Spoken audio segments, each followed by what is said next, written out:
Welcome to the Grumpy Guy BJJ podcast with your hosts James Wilson and Rob Eickhoff. We are here making friends and solving problems one podcast at a time.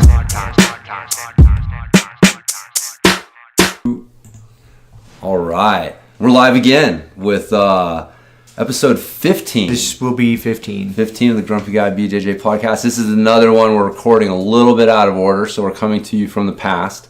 So far North Korea has not fucking nuked South Park yet. That's good. Over Butters and the Trump thing. So anyway, sorry. If you don't watch South Park, you're probably spiraling out of control what already. the fuck already, right? So here, anyways, I'm your co-host James Wilson.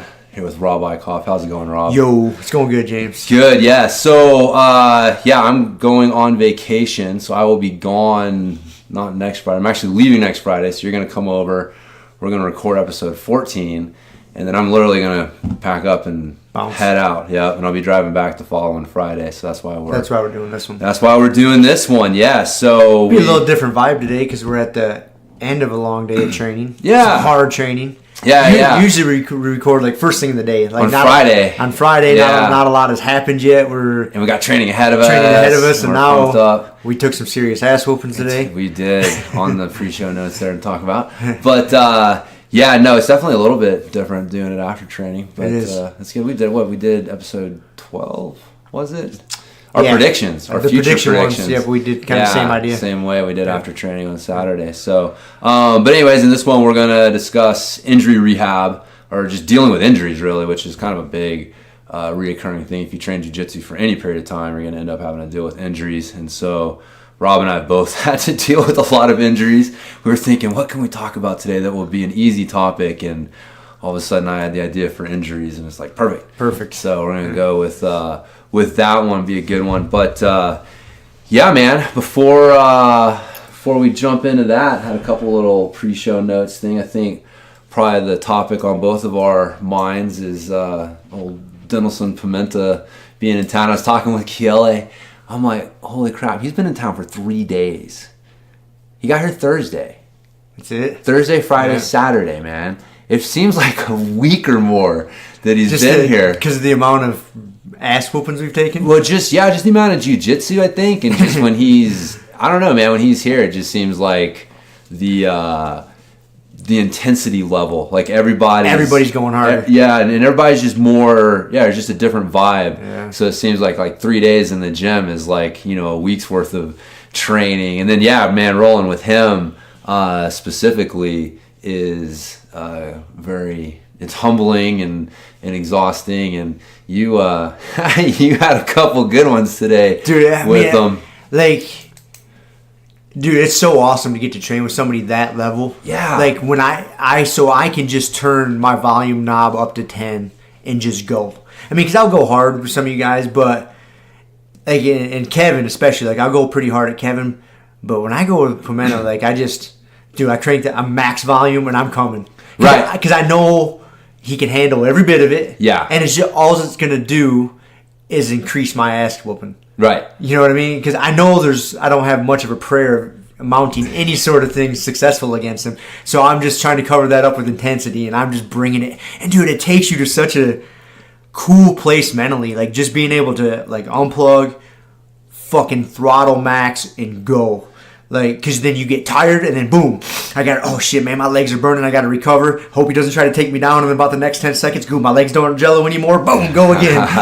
Oh, that takedown failed. Fuck it. Oh shit, there's an armbar. All right, boom. Oh, I'm good. I'm going again. It's just, you have these mental, it's only the 5-minute rounds, dude, and it seemed like eternity because I went through so many cycles of, I'm tired, I'm recovered, time to go. I'm tired, I'm recovered, time to go, Dude, you guys were going. Man, that one round that we were sitting there watching. Everybody stopped and was watching. And it was interesting, right? Like, I don't know. It's funny. Actually, one of the things that I started rereading Fight Club, the book, and there's a good quote in there that, true freedom is losing all hope. And it's kind of like, when you're going against a guy like that, like, you don't have any hope. Like, there's no pressure about how you should do. You're getting your ass kicked. There is no hope. And so, like, you have that freedom to just relax. Like, it's not relaxed. Like, that's not the right word. No, I totally agree, because I was thinking about this too when I was getting ready to head over here after that. Like, it puts you in such a cool mindset because you don't worry about, and this is what I came up with. I think is why it's so cool, is because you don't worry about the outcome. Yeah. Because you know it's kind of predetermined. Right, yeah. You're getting fucked up one way or another. Yeah. So you know that you're just going to be presented with a bunch of choices, a bunch of decisions to make. And so you just try to make the best decision in each moment, and you just worry about that moment. That moment. That's it. And you are completely in that moment. Yeah. Dude. I'm not thinking about what I'm going to eat afterwards, what else I got to do today. I'm thinking, okay, he's got this grip, I got this grip. Oh, if I do this, I can do this. Yeah. Next. And then like it's just one decision after another. Yeah. And that's, dude, it's fucking awesome. Like, yeah. I was totally fucking just in that 5 minutes, man. My mind never left that little fucking narrow zone. And it's a cool thing. It is, man. Yeah. I mean, it's even beyond like, it's like you're not thinking past that grip. No. You know, you're like or just, you know, for me, we were talking about like keeping that inside foot position, like, you know, as soon as he would get 1 foot pass and he was 1 in, 1 out, I was like, dude, your guard was as good as passed. And so, like, that was it. And I don't even know what I'm going to do with it if I get it. Like, that's not even my concern. Whereas, like, man, some of my toughest rounds are with, like, dudes that I expect to beat. Yeah. You know? Yeah, because you have that predetermined outcome. Yep. And so the ego starts jumping in there. If it starts getting away from you or getting out of your funnel or out of your control a little bit, then it amps your anxiety level up. You start thinking more. I'm not thinking about just that moment. I'm thinking about, oh, man, you know, not like, oh, he's starting to pass my guard. It's like, oh, man, what if he passes my guard and then gets side control and mounts me? And, oh, dude, this shouldn't be happening with this guy. And, so there's definitely like a different mental freedom that you gain when you're rolling with people that you know, like, man, that outcome's pretty much predetermined. It's predetermined. Versus, guy at that level. Yeah. And I guess that's kind of like, you know, white belt. I mean, you know, ignorance is bliss, right? But like, you know, like I remember there was that freedom, man, of just like, man, I'm going in here and like nobody expects shit from me. I know I'm losing every match. There's no pressure here. And so that was, you know, for me, I thought white belt, and I tell people I thought blue belt was probably the funnest belt. I still got to get to all of them. But a blue belt, no one still expects anything out of you. So, you know, you can lose and just kind of like, oh, I'm just, you know, don't really know what I'm doing yet. But somebody's thought enough of your jiu-jitsu to put another belt on you, you know, you got a little color on your belt. So it's for me, and then you get to purple, and now it's like, you know, they have that little infographic of like the birds shitting on each other, and it's like the black belts are shitting on the brown belts who are shitting on, you know, and everybody's shitting, and it's like, so now all of a sudden you got other, you know, you're not in that position where you're like, hey, I'm just gonna get shit on every day. Like now you're going in and like you're expecting to be able to shit on people, and so then there's that pressure that you put in your head. Like if they shit on you, like wait a minute, I'm supposed to be shitting on them. So I mean, that's what I was just gonna say, because I thought about that too, and I think that's kind of the mindset that comes to bite you in the ass later. Like you get to the stage where I'm at, like at black belt, because you put those expectations on yourself, and you're the only one putting them on yourself. Oh yeah. No one else is expecting fucking greatness out of you. You're expecting greatness out of yourself. Yeah. And so, but your ego is thinking, oh, everybody's watching me. They're expecting me to do this, You know, that's why I worry about competition. All this fucking nonsense. Right. And it's all just nonsense. Yeah, and it's that mindset though. Yeah, you know, I've been noticing it. Like at this, you know, it's weird. Like I felt pressure, and like there's been times when rolling has not been fun compared to like when I was a blue belt and a white belt, and I was like, you couldn't really figure out what it is, and like really that is a lot of it is like that pressure and expectations that you put on yourself, but. You know, on some level, it's like, man, I don't want to make coach look bad. You know, he thought enough of me to put a belt around my waist, so I don't want to like make people go, oh, who promoted this guy, kind of thing. So there's all sorts of interesting pressures you got to deal with. But when you get in there with a guy like Pimenta, they're all gone. They're gone. You're a white belt again. You're a white belt again. Yep. And it's just and I mean, I thought a lot about that, like on the drive home from the gym when I was getting ready, dude. Because there's not a lot of times you can just get right into that moment. Yeah. It's tough. And it takes somebody that can really challenge you to put you in that moment. And dude, it was fucking beautiful, man. Like I mean, I got my ass fucking whooped, dude. My arm hurts so bad right dude. We were talking about that. That arm bar he snatched. You got to settle down, Rowdy arm bar. But I didn't care. I was still coming. I stood man. back up. I slapped hands. I'm like, fuck it, I'm coming at you. Yeah. And dude, my ear hurts. Dude, I think he crashed. He must have fucking crushed my skull, dude. That cross race was so nasty. Yeah, dude. But like that moment.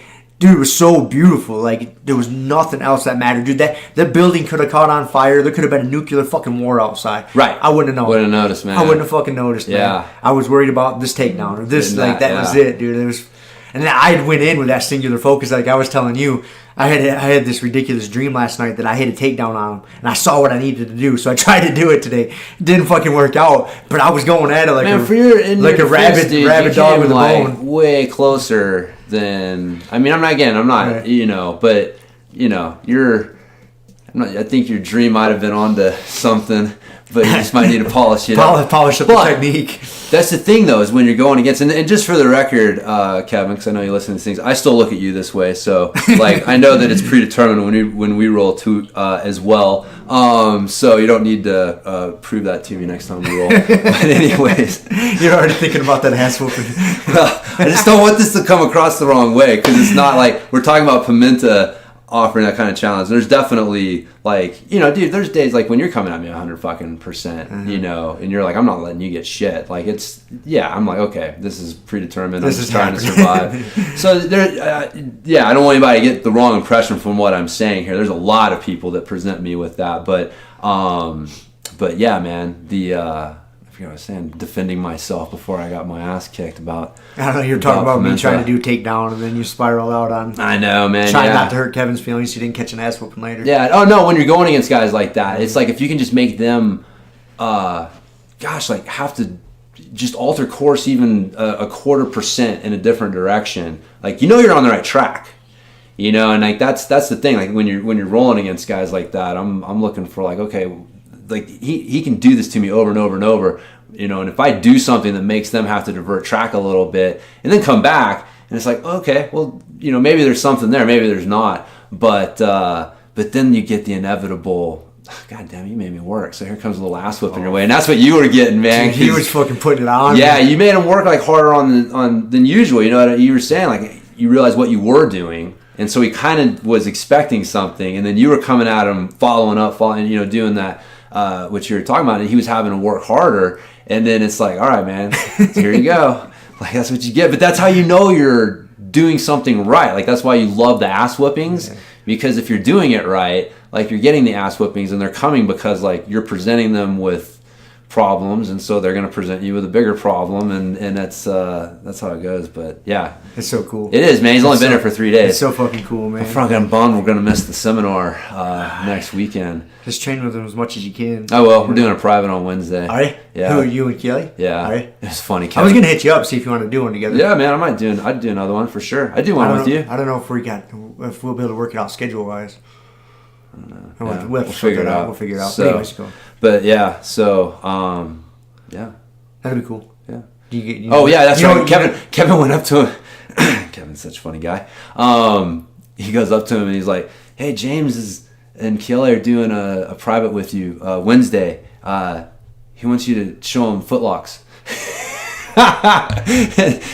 He's just like, "What?" He's like, "Footlocks, Rolly Delgado. You want to talk to Rolly?" I came in and I heard him say Rolly Delgado, and that's what that's what it was. Yeah, dude, the look on his face was like, why are you asking me about footlocks? And but then he's like, "Oh, footlock defense."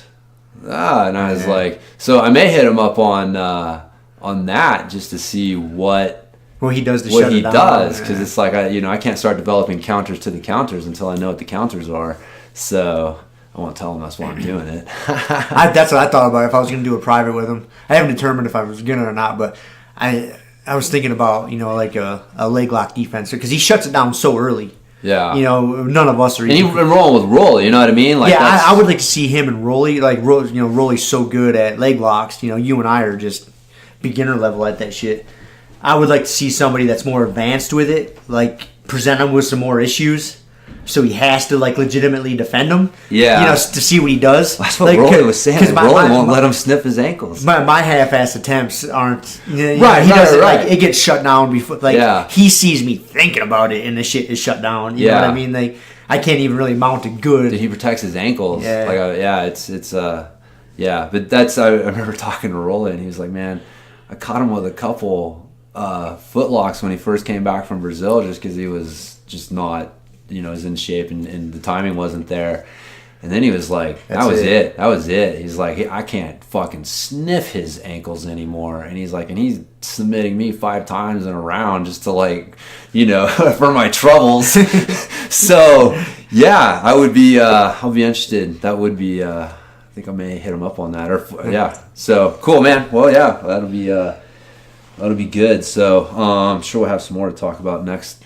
Because shit, we'll have a full week with them. Full week ass Friday. This is funny because this podcast is out of order, so people are gonna listen to like the full like 10 days of lessons and ass whoopings, and then get like this little bullshit talk. That's awesome. It's all good. Yeah, it's all good, man. I think people listen to us so far. They've learned that. They know what to expect. They sort of know what to expect. Which is not much. We come in with some sort of structure in mind, but whether we stick to it or not is... we just talk about what we want. Yeah, fuck yeah. That's the fucking It's way easier that way. It is, dude. It's way easier. So, man, I had one other thing on here. I got to call myself out on my fasting thing that I didn't do last month. Dude, I meant to ask you about that. Did you never fast? No, I never fasted. I was gonna hit you up.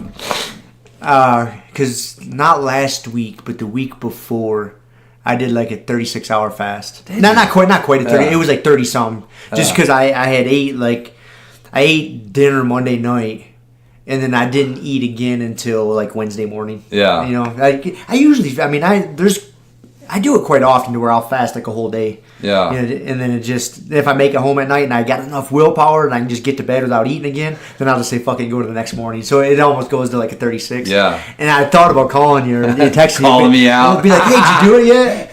Little bitch. I'm 24 hours in, still going. Where are you at? I considered it, man, but I spaced it. So, no, I didn't. I had that one day I tried it, but I did. It was interesting because I was thinking about it. I was like, man, what's my deal? Like, I know I still need to do it at some point, but like, why am I fasting? And like, I realized like I'm just really trying to get some stuff back under control because I just found myself like snacking on chips too often, you know. And so, but I was working with Shiloh because we've been trying to work with her on her nutrition. So I came up with this rudimentary little chart, man, and we're competing with each other each day to see, we have these goals. So like, I have like 3 to 4, I don't even call it serving. It's just a feeding, right? Like, it's like, man, you eat a piece of beef jerky, like call that protein, so you need like 3 or 4 of those each day and, 6 to 8 vegetables. And, so I got them down. I've got fermented on there. So she's thinking about cheeses and kombucha and stuff like that. But it's, dude, it is funny, man. Like, you're a fan of checklists and having those. So we got it on our fridge, and man, it has worked like a charm for both of us because it makes you mindful. Like, go to the refrigerator, and I'm gonna get something to eat, and I look at the chart, and I'm like, man, I am, I need to get some of this or some of this, and if I'm not really hungry enough to get some of that or some of that, well, I'm not really hungry, so I just kind of skip it. And it's been good because I have like some nutrition, friends are, registered dietitians, nutrition guys, just from the BJJJames thing.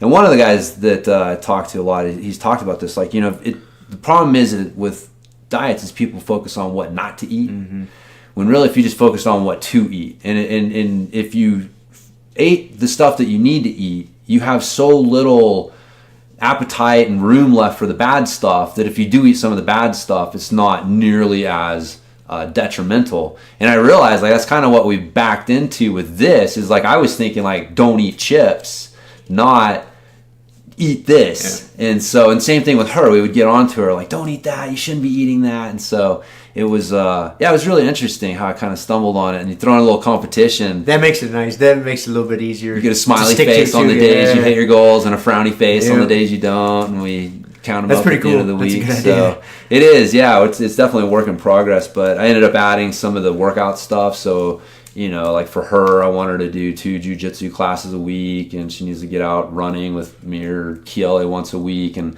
I call it the hero workouts.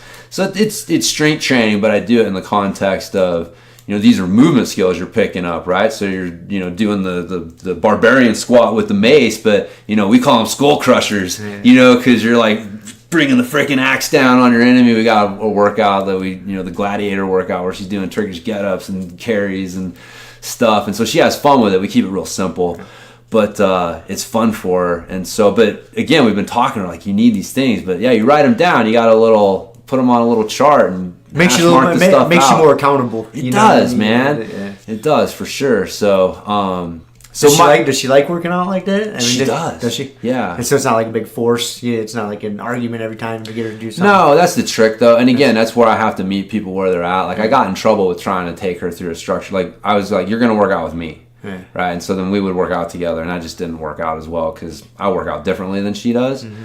And so, hey, you know, we don't even warm up. You know what I mean? It's just, hey, come out here. Let's do some shit. Yeah, we're just going to start doing some stuff. And I just pick 5 exercises. And I try to think about it instead of I still keep push, pull, squat, hinge. I think those are good boxes. But I try to think more in terms of the movement skills. You know, so I think okay, you know, if she was, you know, like I said, like the gladiator one, if you're a gladiator, what movement skills would you need to have if you were... so that's the only one we've done so far. So I got to come up with another one. But no, she really enjoys going out because if you're telling them hey, this is what you're doing this for, this is the movement skill, and it makes it a little more engaging than okay, you're gonna pick this weight up and you're gonna do 3 sets of 10. It's that's not fun for a kid. It's not fun for a kid, man. It's not fun for an adult. It's fun for an adult, dude. Yeah. Adults know how to take the fun out of everything. Yeah. Yeah. So no, she does, man. She enjoys it. So you got to keep it fun for them. So that's the whole thing, man. Being play, like I talked about, the whole play-based training thing is important, man. I mean, keep more people engaged. Because when people think about working out and they're like, I don't want to work out. It's like, look, it's not that you don't want to work out. What you don't want to do is the bullshit that you think, you equate working out equals some, you know, routine out of a magazine or a book where it's all these exercises that you got to learn and 3 sets of 10 and you don't really know why you're doing all of it. But man, if you go in there and it's hey, crawl around on the floor. See that bar over there? Hang from it. See that rope? Swing from it. Oh, you know, that's fun, and it's not. A lot of people would really enjoy that workout, but they don't think that's working out. So they don't see it as working out. No, that's the kind of thing you need. It's I wish we had a set of monkey bars at our gym. Yeah, that'd be cool. Yeah, the monkey bars are good. Monkey bars are fun to play on and hang on. Dude, the monkey bars were a real revelation to me, man, because if you don't have kids, you stop playing on monkey bars. And so when I had my daughter and I go to the playground and I'm trying to show her how to do the monkey bars, and I'm like, I can't, my shoulders hurt so bad when I'm trying to hang and swing. It was tough for me to do the monkey bars. And that was a wake-up call. I was like, holy crap, what is going on here? And so that was one of those things that really got me thinking, dude, I can do chin-ups. You know, I'm strong from all these conventional ways, but I can't swing on monkey bars. To let one hand go and grab the next one. To be able to hang their whole body weight from one arm. That's when I realized, I can't just hang from one arm. There's something wrong here. And it's another thing Dan John will talk about is the difference between fitness and health. And people get those two things confused. Fitness is your ability to, do a specific task. How fit are you for a specific task? So that's why a marathon runner is a different type of fitness than a sprinter. Right. And so, but the other part of that is health. And it's what is health? Well, health, like Steve Maxwell was talking about, health is the ability to sit in a deep squat. If you can't sit in a deep squat, that's not healthy. And, Dan talks about being able to hang from a chin-up bar for 30 seconds. If you can't hang from a chin-up bar for 30 seconds, you're not healthy. You might be fit to do chin-ups or some movement like that, but you're not healthy. And if the system's not healthy, you're gonna run into problems down the road. And that leads into what we're gonna talk about today is the injuries. The injuries. That's exactly. If you're not healthy, that's part of injury prevention. Is, those basic movement skills. and keeping up on them are going to help prevent injuries. Oh, big time, man. We were doing our Grumpy Guy Fit class today, and, we're rolling around on the floor. We start out down on our tummies, and it's like, I forget who it was, somebody in the last class was joking around. I was like, this is just adult tummy time. That's what it is. It's what it is, right? Like if you ever have a kid, that's what you do with them. Say, hey, it's tummy time, and you put them on their tummy, and you make them figure out, how do I get up from here? And they start by picking their head up, and it's moving around, and then they learn, rolling over. That's a skill. That's a big thing the first time your baby's able to roll over. And that's what we were just kind of replicating with the mobility stuff that we were doing, because we lose it. It's such a huge thing, man. Like we lose these basic movement skills. So we're, you got these toddlers like Z out there. He can roll, he can squat, he can, hang, he can do all of these things. But you've got these adults who are doing these high level things like jujitsu, who can't do those things. They can't do those normal things. Right. So they've lost those foundational building blocks that you created, that you had to build on your way to being able to be fit for a specific thing. And then you end up losing that foundation because you're not continuing to use those movements on a daily basis and stuff like that. So, man, it's a big part of the overall picture. So I don't even know how the fuck we got all the way. Who knows? Yeah. Who cares? Who cares, man? Who cares? I stopped trying to figure out how we get down some certain rabbit holes.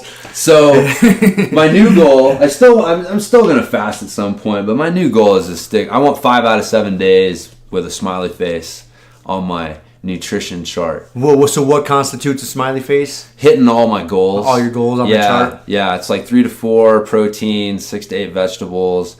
What I got, like 3 or something, like 3 to 4 fermented foods, and because we got stinky cheeses and kombucha and stuff like that. Sauerkraut, dude. I've been sauerkraut. I forget how much I like sauerkraut, dude. Oh, it's so good. It's so good, man. Yeah. Like, just grill up some brats, and then have some sauerkraut with it, dude. It's so good. Yeah, and I know you know this, but if you're listening and you don't know, if you're getting sauerkraut and pickles and you're getting it off the shelf and it's not refrigerated, it's dead. It's dead. You're not getting the benefits of the fermented food from it. So you buy the stuff in the refrigerated section. Yeah, Bubby's is a good brand that we use. Yep, I think there's a couple brands, sauerkraut in particular, that we're talking about that at like Sprouts or they're like Whole Foods. Yeah. But like at City Market the other day, man, I was looking for, which is Kroger or whoever's listening to this, City Markets or Kroger's or Kessel's or whatever they are. Yep.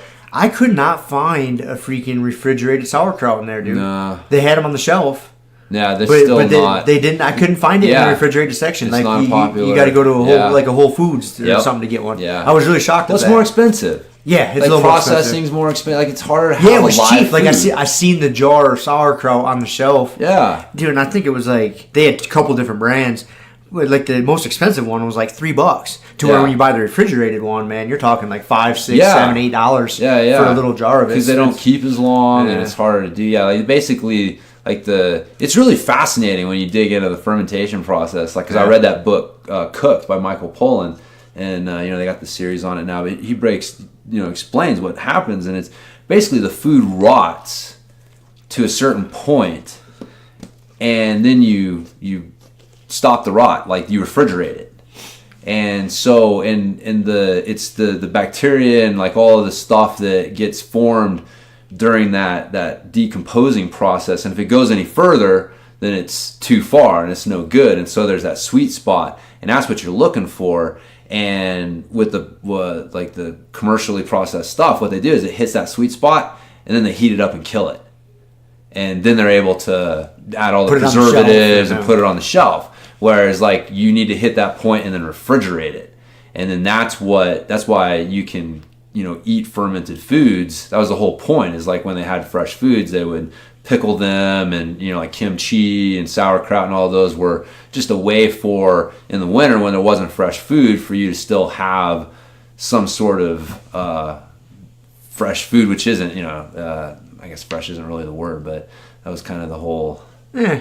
Sure, it fits. Yeah, it is. It's close enough, yeah. I mean, it's still alive. You're still eating alive food. So But yeah, it's something not a lot of people think about eating. Same thing with cheese. Like, you want stinky cheeses, like those processed, cheeses that you get in your grocery store, and those things are not giving you the benefits. The fermentation benefits you're looking for. So that's what sucks is a lot of people, and that's what makes it tough, man. There's so many people out there. You hear that whole, nothing drives me crazier than those fucking drug commercials where they're like, well, diet and exercise didn't work for me, so I had to go visit my doctor. Yeah. It's like, motherfucker, diet and exercise always work. Always work. I'm not going to say always, right? Like 99.9% of the time, they fucking work. You're just doing something wrong. But it's hard when you're thinking like, oh, I need to eat, pickles and sauerkraut and cheeses because it's, good for me, fermented foods. And then you go to the grocery store and you're thinking you're buying the right stuff and it's just junk. And then you're like, well, diet and exercise doesn't work for me. And it's like, God, yeah, it's fucking bullshit. The way our food industry is set up. It's the food and it's set up. It's difficult because you have to educate yourself on this. And what's funny is I almost started having that conversation with a couple of my family members like the last day we were there because we were having some sauerkraut. Because we had cooked up some brats and some steaks and my brother had just bought the sauerkraut off the shelf. And his wife, my sister-in-law, was talking about, the benefits, probiotics. She's not a dumb lady. Right. She knows. But I didn't want to break it to him like, well, you guys bought that off the shelf. Like, right. Like, it's not. Because I'm already like the weirdo health nut job of the family. Right, right. They see me as like this. Oh, Rob, and your technicalities. Rob. Yeah, old Rob. And they see me as, juicing everything and doing yoga and wearing spandex and being weird. Like, I'm the outcast, Right, yeah. And so when they were talking about that, they had the right mindset. And so I was just like, that's cool. What's wrong with that, man? Like, I'm not going to get into it. But like, on that note, for people listening, like, dude, most of the time when you're grocery shopping, if you're buying shit in the middle aisles, it's not going to be good for you. No. Like, you got to stay on the perimeter to where the produce and the refrigerated stuff is. Man. Ice cream. No, I'm kidding. Yeah. I'm kidding. That's getting out there. But the more you get to the middle of the store with all the shelving, the quality of what you're getting is plummeting. Yeah, no, it's a very good rule of thumb, man. Really good rule of thumb. The perimeter of the store. The perimeter of the store, man. Yeah, dive into the middle sparingly. Yeah, for sure. Yeah. So, all right. Well, now that we've. But hey, since you had a little confession on you fucked up on your fasting for the month, dude, I fucked up, man. So, like, cause one of mine was no candy, right? Yes. So I did really good. I didn't say no baked goods because I like some baked goods, and I'll let myself cheat once in a while. And like, we have this tradition in our family, like there's this dessert my mom always makes. It's this brownie ice cream pie. Like, she makes some brownies, ice cream, and what the secret is her homemade chocolate sauce. Dude, it is fucking good. And I knew full well, like, if she was gonna make that, I'm eating that, dude. Because like, you kind of get into the thing, like, food's kind of a cultural thing, like, you get into the and like, that's like our family, like, dude, that's been part of my grandma used to make it. It's my grandma's recipe on my dad's side. She made it from my dad as a kid, passed it on to my mom. She makes it, like, it's it's fucking good. But anyways, and I knew I was gonna eat that. So that was like, I was in Texas with my family for 4 days or whatever, and dude, my mom came in with bags of candy and shit, and I resisted. Like, I was good, dude. And so we had that dessert. Like, the last night I was there, we were all hanging out as a family. We were playing Scrabble and cards and shit. Had the dessert, and dude, I ate like a pig, dude. I had like 2 helpings of it. So good. And I ate to the point where my stomach hurt, and I was loving every minute of it. But then afterwards, but I still hadn't had any candy, dude. And it was sitting all over the cupboards. Well, then my brother's got a theater room in his house. Oh. So we went up to go watch a movie, and my mom sits down next to me, and she brings in a bag of M&Ms. And I did not even think about it. Dude, it wasn't even a conscious decision. Like, she had them sitting on the armrest. Yeah. And I reached in and I took a couple, and dude, I was so fucking mad at myself. I was like, I just fucked up. I said I wasn't gonna have any candy all year, and it's goddamn January, and I fucked up. I was like, take that bag away from me. I didn't like express it to them how mad I was at myself, but I ate a couple of them, and I was like, please put that bag over there. That is lit. But I just had that massive dose of sugar from the dessert. Dude, M&Ms are just... And I was wondering, I was like, okay, what candy? Because you usually got to wrap it or like something, but it's like, oh, she came in with just a bag of M&Ms and sat down to you watching a movie. Like, dude, that's just... Subconsciously, I just reached in and I ate a couple. Like, I was like, oh, fuck it. My mind initially was like, I just had this big-ass dessert. Fucking a little more sugar ain't going to kill me. I'm watching a movie. Right. And I was like... Yeah. Fuck, because prior to that, like the night before, we're sitting around playing Scrabble, and she had made like a trail mix, and there was like some almonds and a bunch of other shit, and in there some dried fruit, but then there was chunks of chocolate and M&Ms. Like, I pulled that trail mix out, and I was picking all the nuts and stuff out. I was like, hey, I'm sorry I'm being an asshole, guys, but I'm not. And I was picking all the nuts and doing a reverse Z. I was doing the reverse, like what most people do, and I pushed it back, so I was good. Like, I was being conscious, and then I fucked up, man. I reached in and ate some M&Ms. I was so pissed at myself, dude. I was like... It's all right, man. We forgive you. Nah, I don't forgive myself. That's all right. I know you don't. That's why we got you. I was so pissed that I did that, dude. That's funny. So, all right. Happens, well... Man. All right, well, see, we're not perfect that by fucking any stretch. Resolution went right out the window. Right out the window. Before February even hit. That's all right, man. It's a work in progress. We talked about that. I mean, that's the whole thing. If, like, the only time you're evaluating your life and setting goals is on January 1st, like, it's better than never, but it should be a constant, like, reevaluation process. Yeah. So, I mean, so if you hit 11 out of 12 months... Not too bad. Not too bad. So I got February. In February, we're at February, what's today, 3rd, 4th? 3rd. So I haven't eaten candy in February yet, so we're good. Awesome. So. God damn it. But anyways. Oh, well, all right. Well, I guess I wasn't going to share that with the world. True confessions since you here. Confessed, I was like, well, I know. Well, see... I knew that the fasting thing was going to come up sooner or later. I meant to ask you about it. To make sure that it came out on my terms rather than getting blindsided and being like, oh, well, and sound like I'm just making excuses. So that was a confession, not an excuse. That's funny. Like, I think, though, if I was in your shoes, like, because my lifestyle and your lifestyle is, very different. I got a fucking 9 to 5, so to speak. And you're not reporting to work every day. Like, so you have more, time to fill? You know what I'm saying? Like, you can get... No, I do. You got more time to fill, and so you can get bored easier, and you're at home more. So it's easier to snack. Yeah. It's harder to fast. Like, 'cause when I pick my fasting days, I sure as fuck don't do it on the weekend when I'm home all day. Right. Because it's hard. Yeah, that's why I'm trying to... It's hard. Like, I do it when I have to... And when I work a fucking 14-hour day, it ain't no big deal. Yeah. Because, dude, I wake up, man, I work out, I go to work, I come home, and as long as I just come home, shower, go to bed, it's not a big deal. I have very little time at home to raid the cupboards. Yeah. And so I only have a little bit of window where I have to be disciplined. Because if I just don't take any food with me to work, I just take a jug of water. I'm not fucking up. Right. And I won't go to the store or buy anything. It's pretty easy. It's easy when you're out doing stuff and you're busy. But when you're coming and going from the house all day. Yeah, dude, it's brutal. It's tough. And that's the thing, because I do a lot of, brain work, I guess you want to call it. It's a lot of shit on the computer. And man, I got to take breaks. I can't sit there. Like, dude, if I'm there for 2 hours, I'm pissed at myself. Like, that was way too long to sit there in one place just dealing with it. So usually, like, every 45 minutes to an hour, like, I got to get up and move around and do something. And so there's that boredom element. Yeah. But that's where, like, the chart has really helped me, because I've been able to, if I'm really hungry, well, okay, I'm gonna grab a freaking sweet pepper and some snap peas here and eat some vegetables, not just I'm bored and my brain needs a little like fix, so go grab some salt and vinegar chips, which are one of my big weirdnesses. Salt and vinegar chips are so good. Oh, those are so good. You eat so many that your tongue starts hurting? Have you ever done that? Oh, yeah.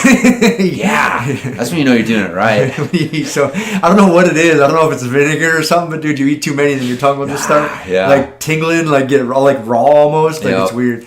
Do we do we'll do a French onion dip, but we use Greek yogurt. Mm-hmm. And so it's not, I don't even know, it's better for you than just like regular sour cream. But man, I'll come home from training sometimes and grab that freaking dip and my chips, the freaking vinegar and salt and vinegar chips, and yeah, that's That's a tough one. I'll kill a bag of those that salty things, stuff man. after you're training real hard. Yeah. That's good. It is, man. I know. It's setting off all the frickin' right little things in my brain at that moment. My brain's like, yes, carbs and salt. Oh, yeah. That's what we need. Yeah. So you just expended a lot of carbs and sweated out a lot of salt. So, but, yeah. So we confessed. We did. Our conscience is clear. Yeah.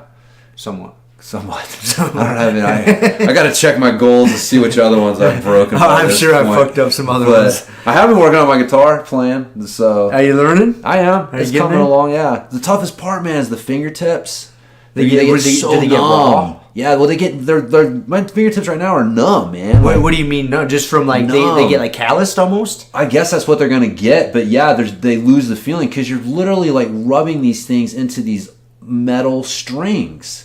And you're pushing them down hard in these metal strings. You're trying to, with the tips of your fingers, pushing these metal strings hard enough to, get the notes to sound right. It's not just touch them. Like, you got to push in. Pretty hard. Yeah. And, there's, yeah. And, so that's the hard part, man. I can't, I go like 10 minutes and my fingertips are hurting and my hand and stuff, you getting cramps trying in some of the hand positions, my fat little jiu-jitsu fingers trying to play an A. Yeah, I can see jiu-jitsu and guitar playing, not helping each other. I can see the guitar playing maybe helping jiu-jitsu. Tim's got it. He's like, he's got it down, so he's my inspiration. Yeah. I don't know which he learned first. But I know he's got fat jiu-jitsu fingers like the rest of us, and he's been playing guitar for a long time. He has been, man. But so yeah, no, it's been. I don't know exactly what it's going. Do you use a going. pick in the other hand, or Yeah. Okay, I didn't know. Yeah. Is that normal? Does everybody use a pick when they play? Is that the thing? Yeah, the pick. You really need the pick because you got to get the strings. Because the other thing too is you don't always pluck all of the strings on all the notes. Right, so they may just be the bottom four. So it's it's a little easier to be precise with what string you're starting with the pick than your finger. Speaking of, I got a ridiculous story. Just thinking of a guitar pick. So when I was 15. I went to a Ted Nugent concert back in Detroit. Yes, Motor City Madman. And I knocked a chick over to get Ted Nugent's guitar pick. He threw it out in the crowd, and I'm like, yeah, man. I go barreling in, knock some chick over, and I got Ted Nugent's guitar pick. That's awesome. I think I still got it at home somewhere. That's awesome, man. That's a good story. I think I got it in a junk drawer at home somewhere. That's a good one. That's a good I remember her husband was ready to whoop my ass. Yeah, well, at least it wasn't for some dipshit, some Ted Nugent. It was Ted Nugent's guitar pick. Yeah. I'll knock a chick out of the way for that. Fuck yeah, dude. Total redneck Michigan shit. Yeah. Heck yeah. She'd have knocked you out of the way. She beat her to it. That's right, I just beat her to it. I was young and spry. Yep. Yeah, so anyways, I'm working on Happy Birthday. There's a couple notes, man. I gotta have Tim, I need to see it. It's like jiu-jitsu moves where you're I need to see someone do it to know that it's physically possible. So speaking of that, what about fucking Pimenta jumping over me when I shot? He somersaulted over you twice. When I shot for that double leg and he did the Jackie Chan roll over me. Jackie Chan shoulder rolled what the over fuck was you, that? man. He literally somersaulted. The first time he did it, I lost track of him. I shot and he Jackie Chan'd over me, so I turned and I'm like, did he really just do that? I'm like, fuck, I'm shooting again to see if he does again. Right away, I shot again. Boom. Same fucking thing. Dude, it was the wildest thing, man. I wish somebody would have videotaped it. Yeah, it was. He just literally, he continued to sprawl. He sprawled so hard that he used his sprawl to just roll over. And he landed on his feet. And landed on his feet, man, and was that was a moment where I was like, oh, he didn't take Rob's back. He's like, oh, he's got other things in mind for him. Because he had your back. Yeah. When he flipped and he was it's there. Yeah. And he chose not to. He chose not to take it and let you stand back up. Yeah. So But yeah, I specifically remember that. Man. Because right away, because I was in disbelief. I'm like, that was luck. I was like, I'm shooting again, so I shot again, and he did it again. I'm like, all right, that wasn't luck. You gotta see, yeah, I know. that was fucking planned. That's one of those moves that you'd have to see to be like, how the fuck did he? Okay, I'm not sure what transpired. But yeah, man, getting my fingers into a C or a D or some of those fucking notes are just I've tried it, you can't get and I'm like, I don't know. I got to see someone do it to believe that it's possible. You start doing finger exercise, stretching the fingers out and shit. I know it's probably what it is. Probably good. So I don't know. I got to ask the tight thump guitarist, old Wolf Shirt himself. Yeah, Wolf Shirt will help you out. Yeah. Oh, man. Yeah. So, anyways, there we go. New Year's resolution confession. So, injuries. So, yeah, we're good. We've killed 45 minutes talking about. Dude, we could shoot the shit about random shit for fucking hours. I know. So I have certain faith in that. Yeah, well, you came prepared. We've switched roles. When we first started this podcast, episode 1 and 2, James came with no notes, and I came with a bunch of notes. Professore, that's right. That's right. And then now today, episode 15, I have 0 notes, and James has got a whole fucking page full. So yes, that's all right. It'll get us through. I chalked mine up to the severe ass whooping I took. Yeah, and you didn't have time. You had to go make cucumber salad, bro. Yeah. Which we're gonna go eat after this. That's the other thing. We got some burgers and sweet potato fries and a little cucumber salad waiting for us on the other end. Dude. So we're gonna watch the Batman Lego movie while we eat. Sweet. Yeah. Dude, I'm so pumped for you to see it. Like, Lego Batman is your spirit animal, That's man. Me, huh? Like, dude, he's got so many one-liners that whenever I hear him, I'm like, oh my God, that's Rob. Rob would say that. That is what Rob would say. Nice. When he's in his full 100% grumpy mood. Just grump the world, man. Like, yeah, there's Lego Batman. Awesome. I'm excited. Looking forward to it. So, all right, man. Well, let's get to our injuries, man. So, first thing I have on my notes is acute versus chronic injuries, which I think is kind of important to explain to people because not all injuries are the same, right? So like an acute injury is something that, like your ACL, like when it popped, or like when my fingers got rolled over, it's this traumatic injury in the moment, versus like a chronic injury, which is something that usually starts out as like a little niggle. And I don't know where the fuck I came up with niggle. I have no clue. But I heard somebody say it before, and it got stuck. Is that a word? That is so Could you use that if we played Scrabble?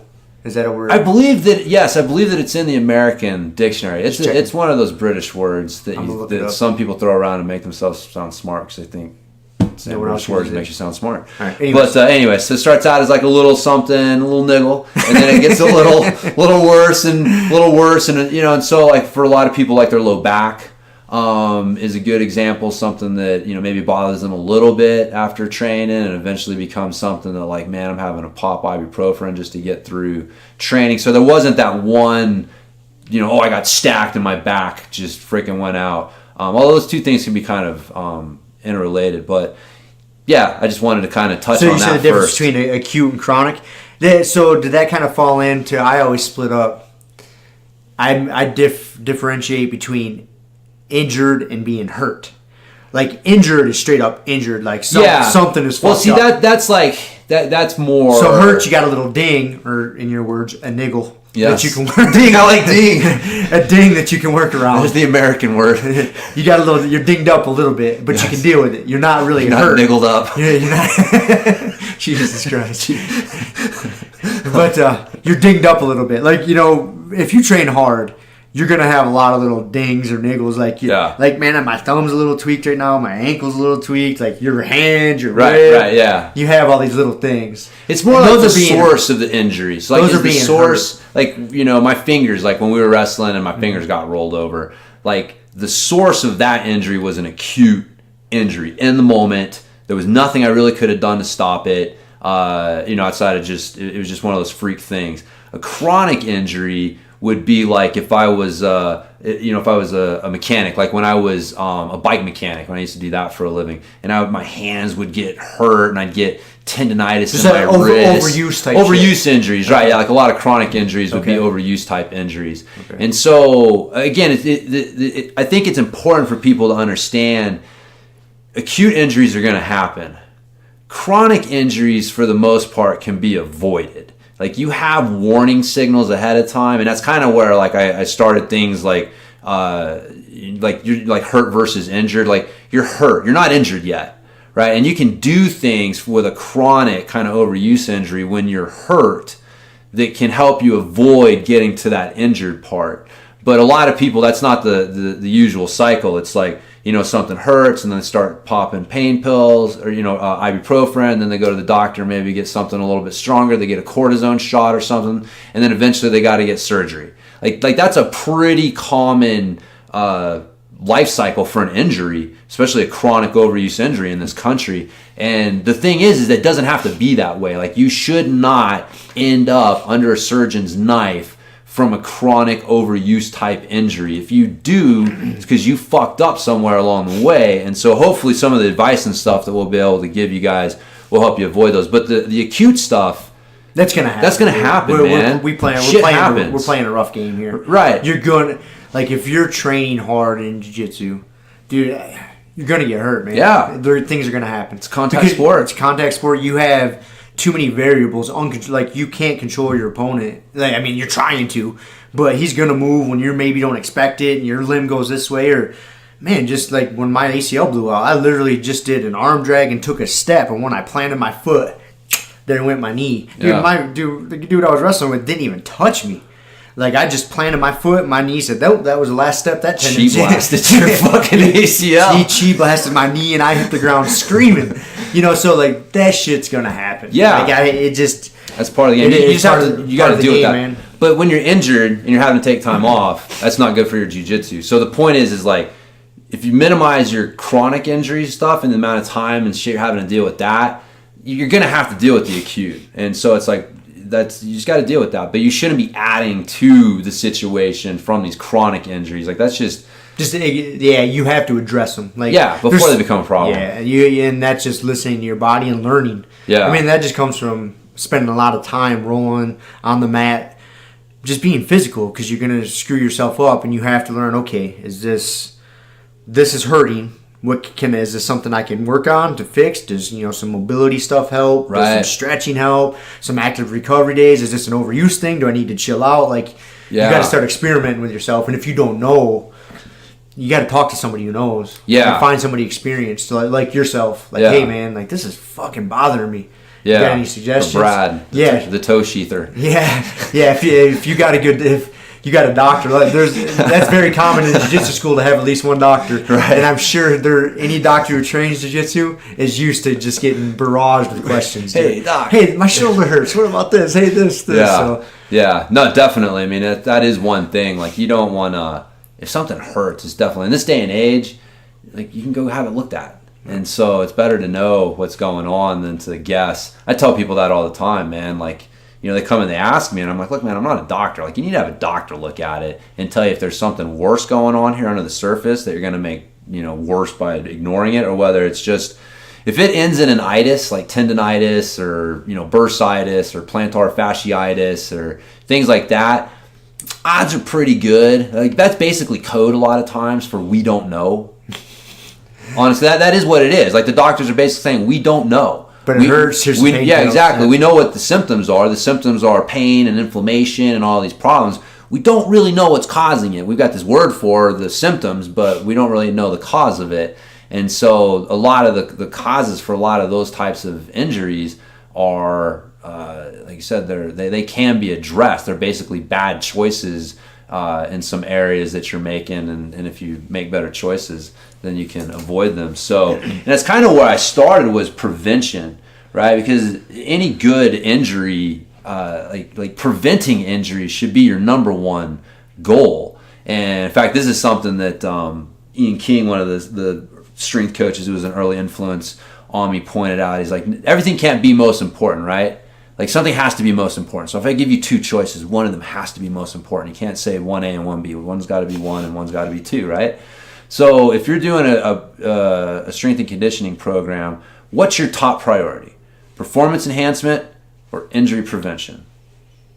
I say injury prevention. Right, because if you're hurt, it don't matter how fit you are. Yeah. And if you're an athlete, your ability to train and practice your skill is the most important thing that you can do. So performance enhancement's not your most important objective. That's 2. Injury prevention is. And so any good program, so right off the bat, like, this is why you guys should be doing strength and mobility training, because it is injury prevention, and you should be approaching it from an injury prevention standpoint. That's why a lot of the stuff that we talk about doing, the mobility work, that's why we're so big on mobility, why we're so big on the ramping ISOs and the tempo training stuff, because that allows you, it increases your durability. Those kind of things help you prevent injuries and that's going to increase your performance over the long run, and you're going to see some performance enhancement from it. But that's how you should be approaching. And again, that's why, like, for a jiu-jitsu athlete, like, why CrossFit type stuff's not necessarily the best approach, because they don't necessarily approach a lot of the CrossFit stuff's approach from a performance enhancement mindset, not an injury prevention mindset. And so you just kind of got to know, like, if you are a jiu-jitsu athlete and you're doing off the mat training, like, what is the goal of this program? Yep. Yeah, what's the primary goal? And if it's not injury prevention, then you should probably look. Again, injury prevention and performance enhancement go hand in hand, but you have to have, like I said, one has to be most important. One most important. Right, yeah. And that's why, I joke with people. I'm like, man, you meet a lot of CrossFitters, but what you don't meet is a lot of old CrossFitters, and you especially don't meet a lot of old CrossFitters that are still just doing pure CrossFit. Like, at some point, they figured out. That's like where Kerry's start and the whole, like, mobility WOD thing kind of came from, was a recognition that there has to be a shift at some point for people with CrossFit away from pure performance enhancement to some sort of injury prevention type stuff. And so, even within that realm, you see evidence of, injury prevention is most important. It's got to be in like, just CrossFit in particular, like, their model, like, and trying to be like the super athlete. It's not sustainable. No, it's not. And if you're for about 2 years, you can see, like, these big. I did it. Like, I got big into CrossFit and I loved it, but then it seriously started, taking away from my jiu-jitsu, because it's so. I mean, CrossFit's an intense activity. And jiu-jitsu is a very intense activity. And if you're trying to do both, you're gonna put so much wear and tear on your body, dude. You're gonna break. Yep. You are gonna break. Yep. I don't care who you are. We're all human beings, man. We're not cyborgs. Your joints are gonna start giving. Like, shit's gonna fail on you. Yeah. It's just, there's too much stress you're adding to the system. You can't burn the candle at both ends. You can't, and you are. If you're doing both, if you're, like, we've beat this horse to death. Like, you're training off the mat. It's supposed to serve jiu-jitsu, and when you start getting so intense, you're taking away from your jiu-jitsu, and your body can only take so much abuse. Yep. And you're abusing it here. Like, in your time off the mat, you think you're getting yourself stronger, but you are also, I mean, you only have, like, so much fuel in the tank, so to speak. Right. And you're burning it. You're burning it. And then you're trying to do jiu-jitsu too. You're burning it. Dude, something's going to fucking break. Yeah. Man. And I think that's why strength training stuff gets, again, it's more accepted, but you still have this weird reputation for strength training in the jiu-jitsu community. It's like, okay, we know that there's something there, but there's also a lot of bad stuff. There's still a lot of, negative connotations to strength training for jiu-jitsu. And I think that's one of the reasons, is because people are going into these things with these performance enhancement programs that are increasing their risk of injury and stuff like that. That's a big complaint, right? Like, you start doing strength training, you're going to increase your risk of injury. And it's like, we both know that's not true, but, that's one of the reasons given. That's just because that program is not, it's not supporting your sport. Anything you're doing off the mat, your primary focus should be injury prevention and keeping you healthy so that you can get back on the mat and train hard. And again, like, part of being healthy, like, I think being able to deadlift, 1.5 to 2 times your body weight is, like, that's a decent health goal. Like, you should be able to pick something up off the ground that at least weighs as much as you do, a little more than you do. And I tell people, it's like, you're literally saying, like, if you're in a burning house and you had someone laying there who weighed as much as you do and you had to pick them up and get them out of the house, like, they're fucking dead. You know what I mean? Like, that's not so strength, like, people hear injury prevention and there's a lot of, like, touchy-feely, like, one of your best injury prevention things, get fucking stronger. Like, strength is an injury prevention method, but if you're trying to get stronger through, like, a traditional, like, powerlifting way or like through CrossFit or something where their goal is performance enhancement for their sport, because that's what you forget, like, that it's a sport, not injury prevention as well as getting you stronger, then that's where you get fucked. So yeah, you have to do it, right? You have to do mobility training and you have to do strength training, because if you're not, you're going to get hurt. Like, you're going to get put into a position that your muscles and joints aren't willing to get put into, and that's when things pop and tear, or, you're going to try to exert tension and force in a position that you're not used to, and that's when muscles pull and get popped. And so it's super important that you train your body to move through a full range of motion and be able to actively control and apply tension through that range of motion. And that's what, like, mobility is that ability to create the range of motion. Strength is that ability to create tension within that range of motion. And you have to have it or you're going to get fucked. So. Yeah, that falls into... I was actually just listening to a podcast the other day.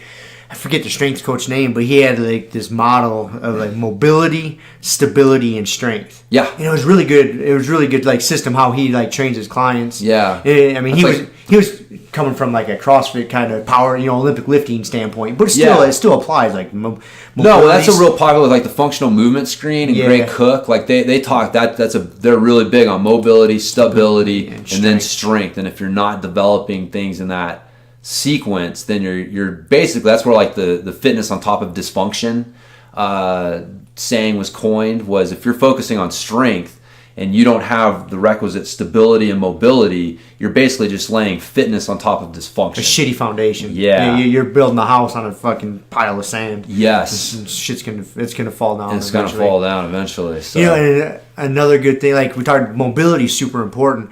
Not only for allowing your body to get into a further range of motion under a stable condition, but also learning to listen to your body. Because like when you start like getting into a frog stretch or whatever it is, and the more mobility you do, the more in tune you get with your body and how it feels. Yeah. And so when you're wrestling, if a limb gets in a position that's a little suspect, you've kind of been there before and you recognize it. Yeah. You do an inventory like, okay, my leg is kind of compromised right here.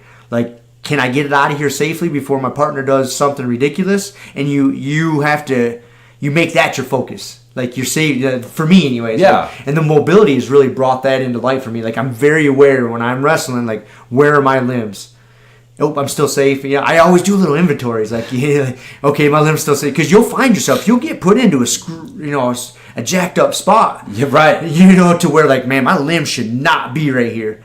And if if my partner moves the wrong way. If my partner moves the wrong way and I can't, dude, this could be bad. Yeah. So you have to address that to keep yourself, maybe it's not optimal for the position, but it's going to keep you healthier in the long run. Yeah. And doing a bunch body of awareness. Body awareness. Yeah, that's it. I'm going a long ways. It just teaches you body awareness. That's good. I was trying to be all like. I pimented you. Yeah. In 2 words, just fucking answered it. Yeah, mobility teaches you body awareness. Proceed. No, that is a big thing, and that's another thing too. Just learning technique, like that's a huge thing that I see.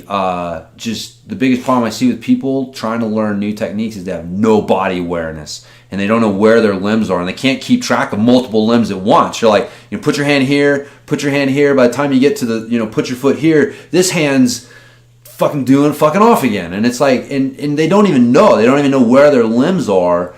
And it's like, dude, you cannot learn jiu-jitsu. There's no way you are going to understand how to, do what you need to do to get good at jiu-jitsu if you have no body awareness.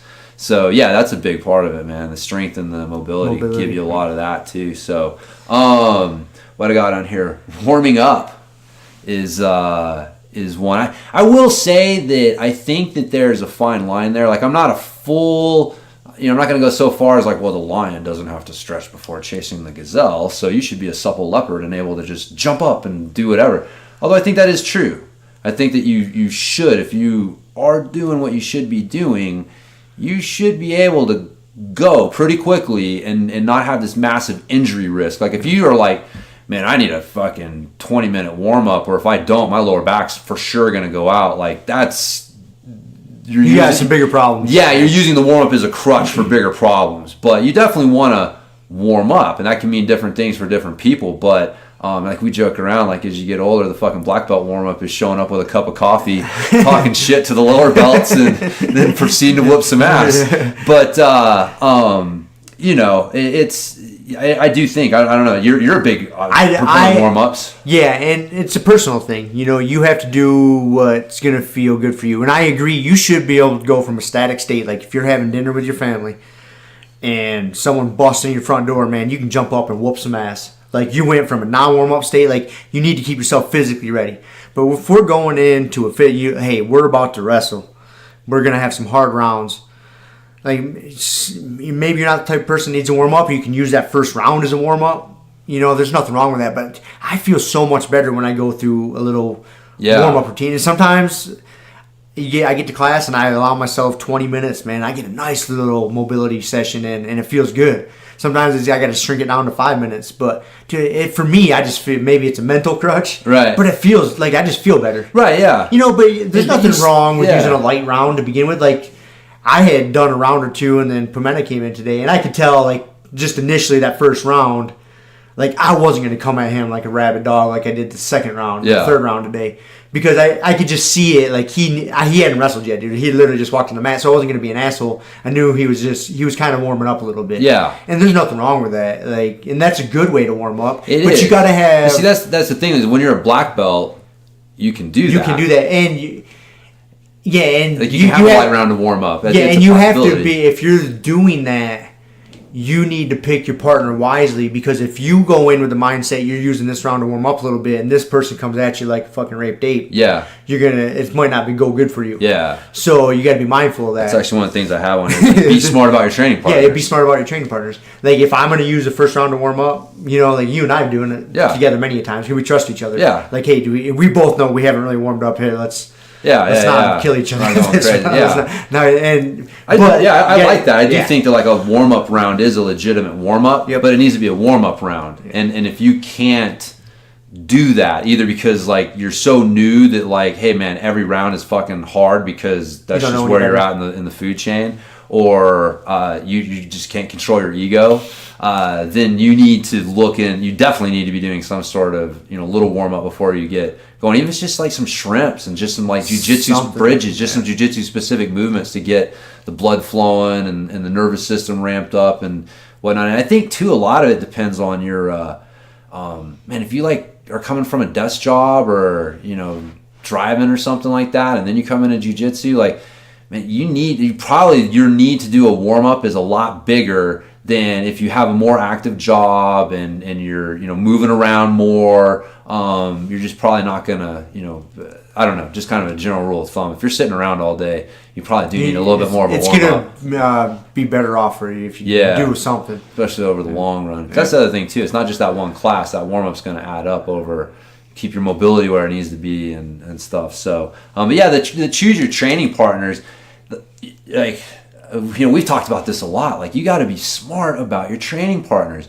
You can get hurt simply by picking the wrong training partner at the wrong time. Picking the big, rowdy, white belt wrestler who's going to just go nuts trying to prove something, outweighs you by 50 pounds. Like, that's a pretty good fucking recipe for, getting hurt, potentially. It's a much higher than, like, me and you rolling together. And so, like, it's funny. There's that thing, like, usually in a lot of schools and traditionally in jiu-jitsu, it is not considered polite for a lower belt to ask a higher belt to roll, which we don't observe that in our school. We're respectful and stuff like that. We're not like, rude to higher belts or anything. But at first I just thought, like, that's kind of just a dickhead, like, ego thing. And then I realized that it's not. Like, it really allows the higher belts to be smart about their training partners and without being rude, right? Because when that big dude that you're like, man, I haven't seen you roll, I don't know what the deal is, and you don't want to roll with them, like, you hate to have to tell them no, because it's a little like, there's a little rudeness in the moment with that. So I'm okay with that. I know you are. That doesn't bother me. But I'm just saying, like, as I was thinking about it more, I think that probably has as much to do with it as just like I know there's the respect element that I think there's along with that is it allows the higher belts to be smart about their training partners without having to tell all the fucking super rowdy white belts coming in like no, leave me alone, no.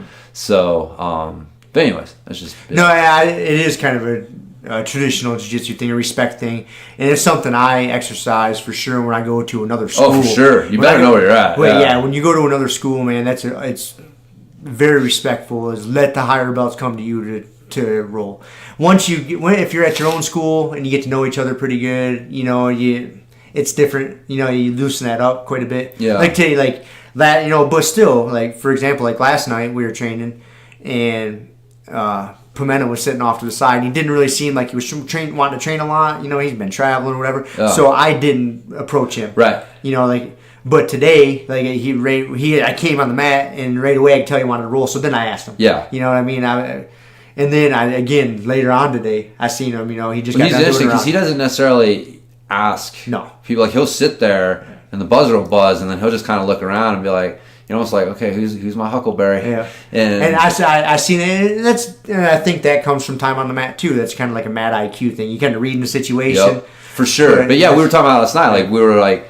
Yeah, we weren't sure if he wanted to roll, so usually, just let him be. Yeah, just let him be. If I can tell someone's looking around for a round, I'll be like, all right, Yeah. So. It is. It's kind of because higher belts might have a bigger game plan for their training session. I do that. Like, hey, I know if I want to work on this certain aspect of my game, this is a good partner for me. Yeah. If I want to work on this aspect of my game, this is a good partner for me. And I also know that if I want to waste fucking 5 minutes just in a locked static position, there's a good white belt for me to train with. And it is. I mean, unfortunately, being selfish, like I've definitely finished some rounds with some white belts. Like that was a fucking waste of time. Waste of my fucking time. No one learned anything there. And it's just because their lack of skill just doesn't allow them to. I don't know. It's just a weird deal, And you think in your mind like I should be able to do whatever. It's like, man, you get some tall, lanky, relatively strong white belt, and he's getting grips and just getting real stat. I mean, I know that was my MO, man. Rigor mortis guard. So the origins of rigor mortis guard go way back, dude. I've talked about this before. Like I feel like, and you're one of the guys, man. Like I feel like I should apologize to for some of my white belt rowdiness shit. I don't remember like James white belt days. You like really annoying me or anything. I really don't. I never really got like super rowdy, but there were definitely like a few times like rolling with people looking back where I realized like, I ramped up the volume a little bit harder than, they were necessarily going, and then thought like I got something on them when it was just. And so nothing like real big. I definitely wasn't in the white belt Hall of Fame, for being rowdy. But there were definitely a few things looking back where I was just like, oh man, I just didn't even realize, how unproductive a training partner that I could be from just being like stiff and not moving and just, shit. Me and Corey, the joke between us is like, dude, knee shield. Dude, that was like probably a year of us training together where we would spend 80-90% of our time in knee shield. He loves that position. Him top and you bottom knee shield. Yeah. Still to this day, dude, I get there with that dude all the time. And which is like knee shield or half, butterfly half. Butterfly half, and him, like, dude, he loves it. And dude, I get so sick of it, man. There's times where like I'll see Mahler, and dude, I'll get there and I'm like, God damn it, man. Like I'll just give up and like pass already or something. Like I'm so sick of this position with you. Like we're not learning anything right here. Like, yeah. Well, I think I had something to do with that because I got me and him got real intimate with it. So I think he may just be comfortable with it. He loves it. Like that's his home, man. Yeah, he sets up shop there. We spent a lot of time there, and it got to the point where we were like laughing about it. At one point, we were like, dude, this is like I'm so sick of this position. This is where we're at all the time. So, but anyway, so training partners, man, they can definitely play a role in that. What else do I got on here? Nutrition plays a role in injury prevention. I think that's kind of one of those hidden things a lot of people don't think about. They don't think it's connected, because if you got a shitty diet and you're not fueling your system properly, your system's going to be inflamed. Shitty diets, you're going to inflame your joints, you're going to inflame everything. Your body's not functioning 100% like it should be. And so you're just setting yourself up for more injury. Yep. That's simple as that. Yeah, man. If you're not... You're pouring sugar. You're pouring sugar in your gas tank. If you go pour sugar in your gas tank out in your vehicle, that fucker's not going to run very far. Yeah. You do the same thing with your body. That just happens to be sugar. But a shitty diet's causing inflammation. It's the same thing, man. Inflammation, not refueling and repairing, like the stress from training. That's definitely a big part of it. We just saw just something as simple as like the supplement, right? Like the K2D3 is one of those little nutrition things. Like your hands can take a beating from training, and so just a little nutritional supplement can make a difference in that. And so looking for those little edges. One, you got to have the big blocks in place, and and then start looking for the little edges. We got too many people looking for little edges before the big ones are taken care of. Nutrition, sleep, right. Sleep's a big one, man. I didn't even write that down. I'm glad you brought that up. Yeah, sleep. If you're trying to fucking do jiu-jitsu and train hard and get by on 4 to 6 hours of sleep a night, recipe for disaster, dude. Yeah, your body's just. I've been thinking a lot about that lately because I think I'm gonna buy a new bed, man. I haven't bought a new bed in a while. Yeah. I don't want to drop the money on it, but man, I think it's one of those things to where it's kind of a necessary evil. Yeah. You got to spend the money on a good bed, dude. Yeah. You need good sleep. Sleep's and I've thought about this before, and I've been meaning to do it, but then I went and stayed at my brother's house, and the mattress I slept on, it was a newer mattress, nice and firm one. And there's a lot of versions out there, but I was like, dude, and I slept good. I was like, and I come home to my bed, it's a little wore out. I'm like, yeah, dude, I think it's time to fucking drop the hoop. Divot. Yeah. You can only flip the mattress so many times, dude. It's time for a new one. Dude, we sprung for one of those, the Air number. The sleep numbers? Yeah, sleep number. Did you? Mattress, yeah. Where you can adjust each side? Yeah. It's good. I mean, because it's an air chamber, and you can adjust the firmness, it won't wear out like a normal mattress. And that was really the big sell to us is it's an investment, but it'll literally be the last one that you have to buy. They don't necessarily wear out. No, it's just a big air bladder. You know what I mean? As long as it inflates, and so that's how they control the firmness. Is you're just you pump more air in. That's your sleep number, so there's nothing that's going to give out. No, there's nothing that's going to give out. That's going to break down. No, there's nothing to break down in it. So that was a big sell for us. But yeah, I've liked it. But same thing, man. We had the mattress. We had flipped it over. We'd flipped it sideways. Oh yeah. You're flipping it over, and then you're rotating it. Yeah. But you still got the goddamn. It's time for a new one, man. Yeah, that's for sure. But yeah, sleep's a big one, man. I think that's. I'm glad you brought that up. So and don't lie to yourself. You'll hear people say, "Oh, I can get by on 5 hours of sleep a night."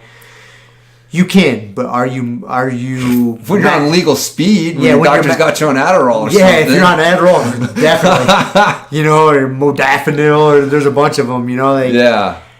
But you're a normal person. You're not doing yourself any good, man. No. Yes, you're maximizing your waking hours, so maybe you're more productive. But dude, you get some sleep. Yeah. Get really. Yeah. I try to.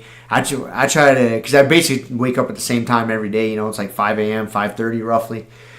And so I pretty much have to wake up at that time. So I had the later I get to bed, I'm just cutting into my sleep.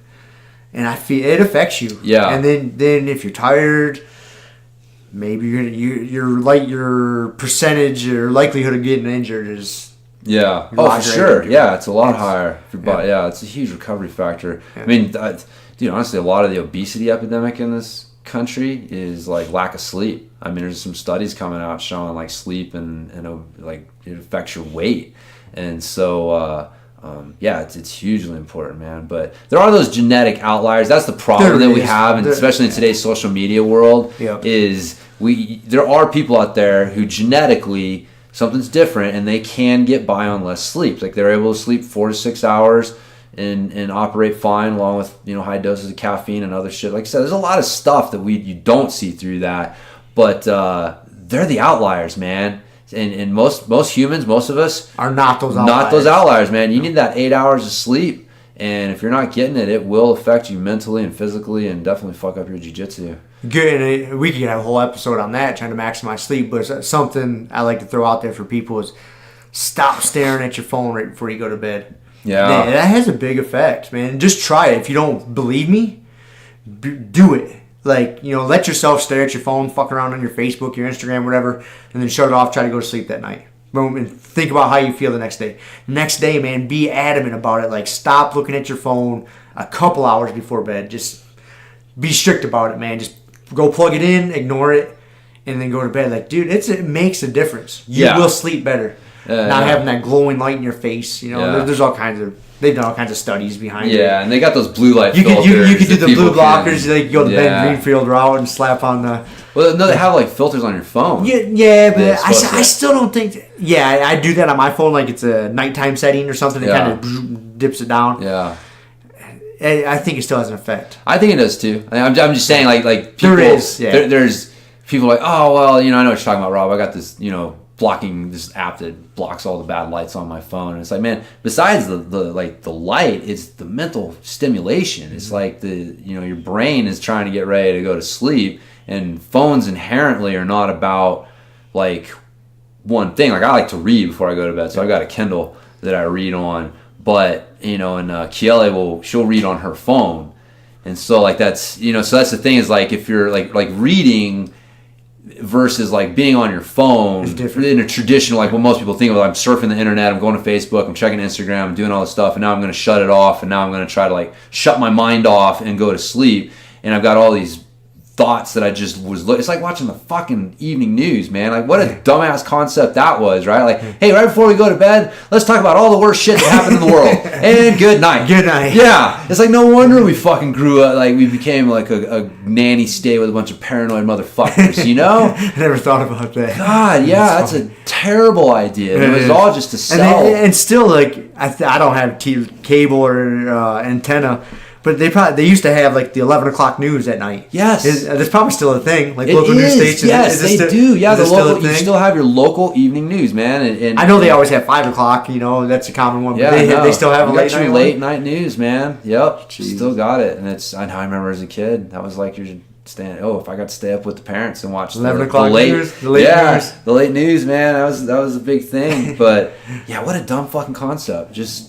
Yeah, it was like the phone. It's like that's the last thing you want to look at. I do read on my phone, but like on your Kindle app on your phone, you can have like a darker setting. Yeah. And it is a different stimulation. Yeah. Because I've done this. Like you can be reading, and then if you don't have your notifications turned off, next thing you know, you hear a ding in the background. So you're like, oh, let's go check that. Yeah. I go airplane mode. Yeah, you have to. Gotta go airplane mode. You have to, because if you don't. Because you'll feel yourself. I get tired when I read, and I do that because it helps me fall asleep, man. So I'm reading, boom, and then I'll knock out. Yeah. But then if it dings and I switch over to some stupid fucking app or text or whatever, and then I'm sorting through that, and it changes my mind. Like before I was getting a little bit sleepy, right? And then boom, I'm like wide awake again. Yeah. I'm like, well, why did I do that? And I get mad at myself. I go back and I got to read some more.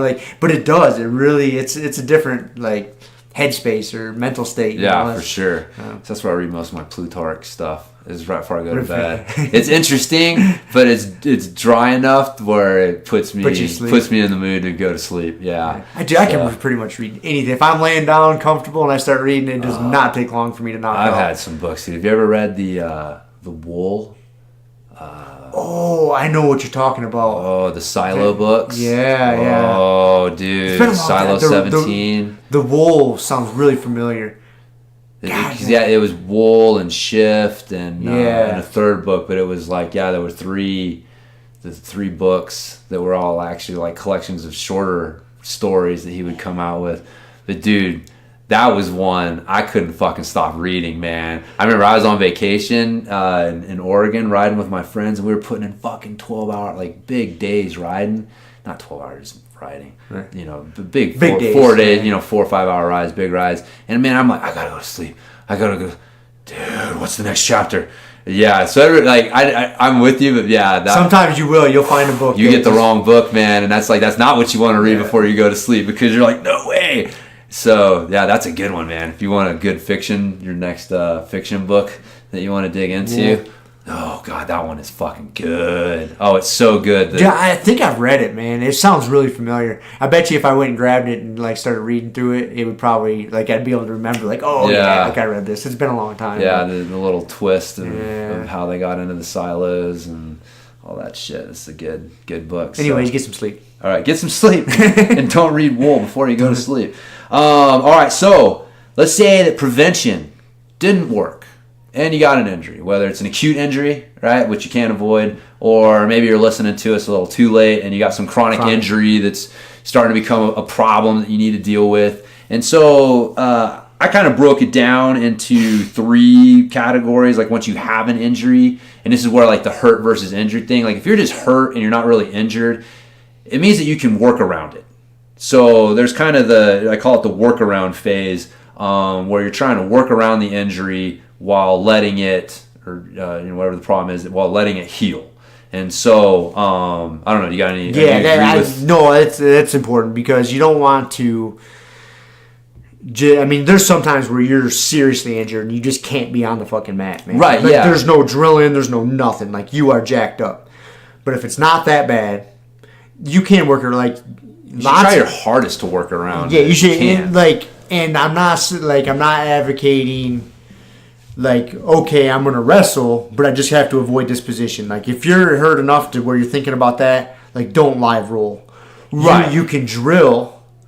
And then you may have to ramp up your conditioning off the mat because you can control that. There's less variables that are going to, if you got a leg injury and you literally just cannot wrestle, it's not smart for you.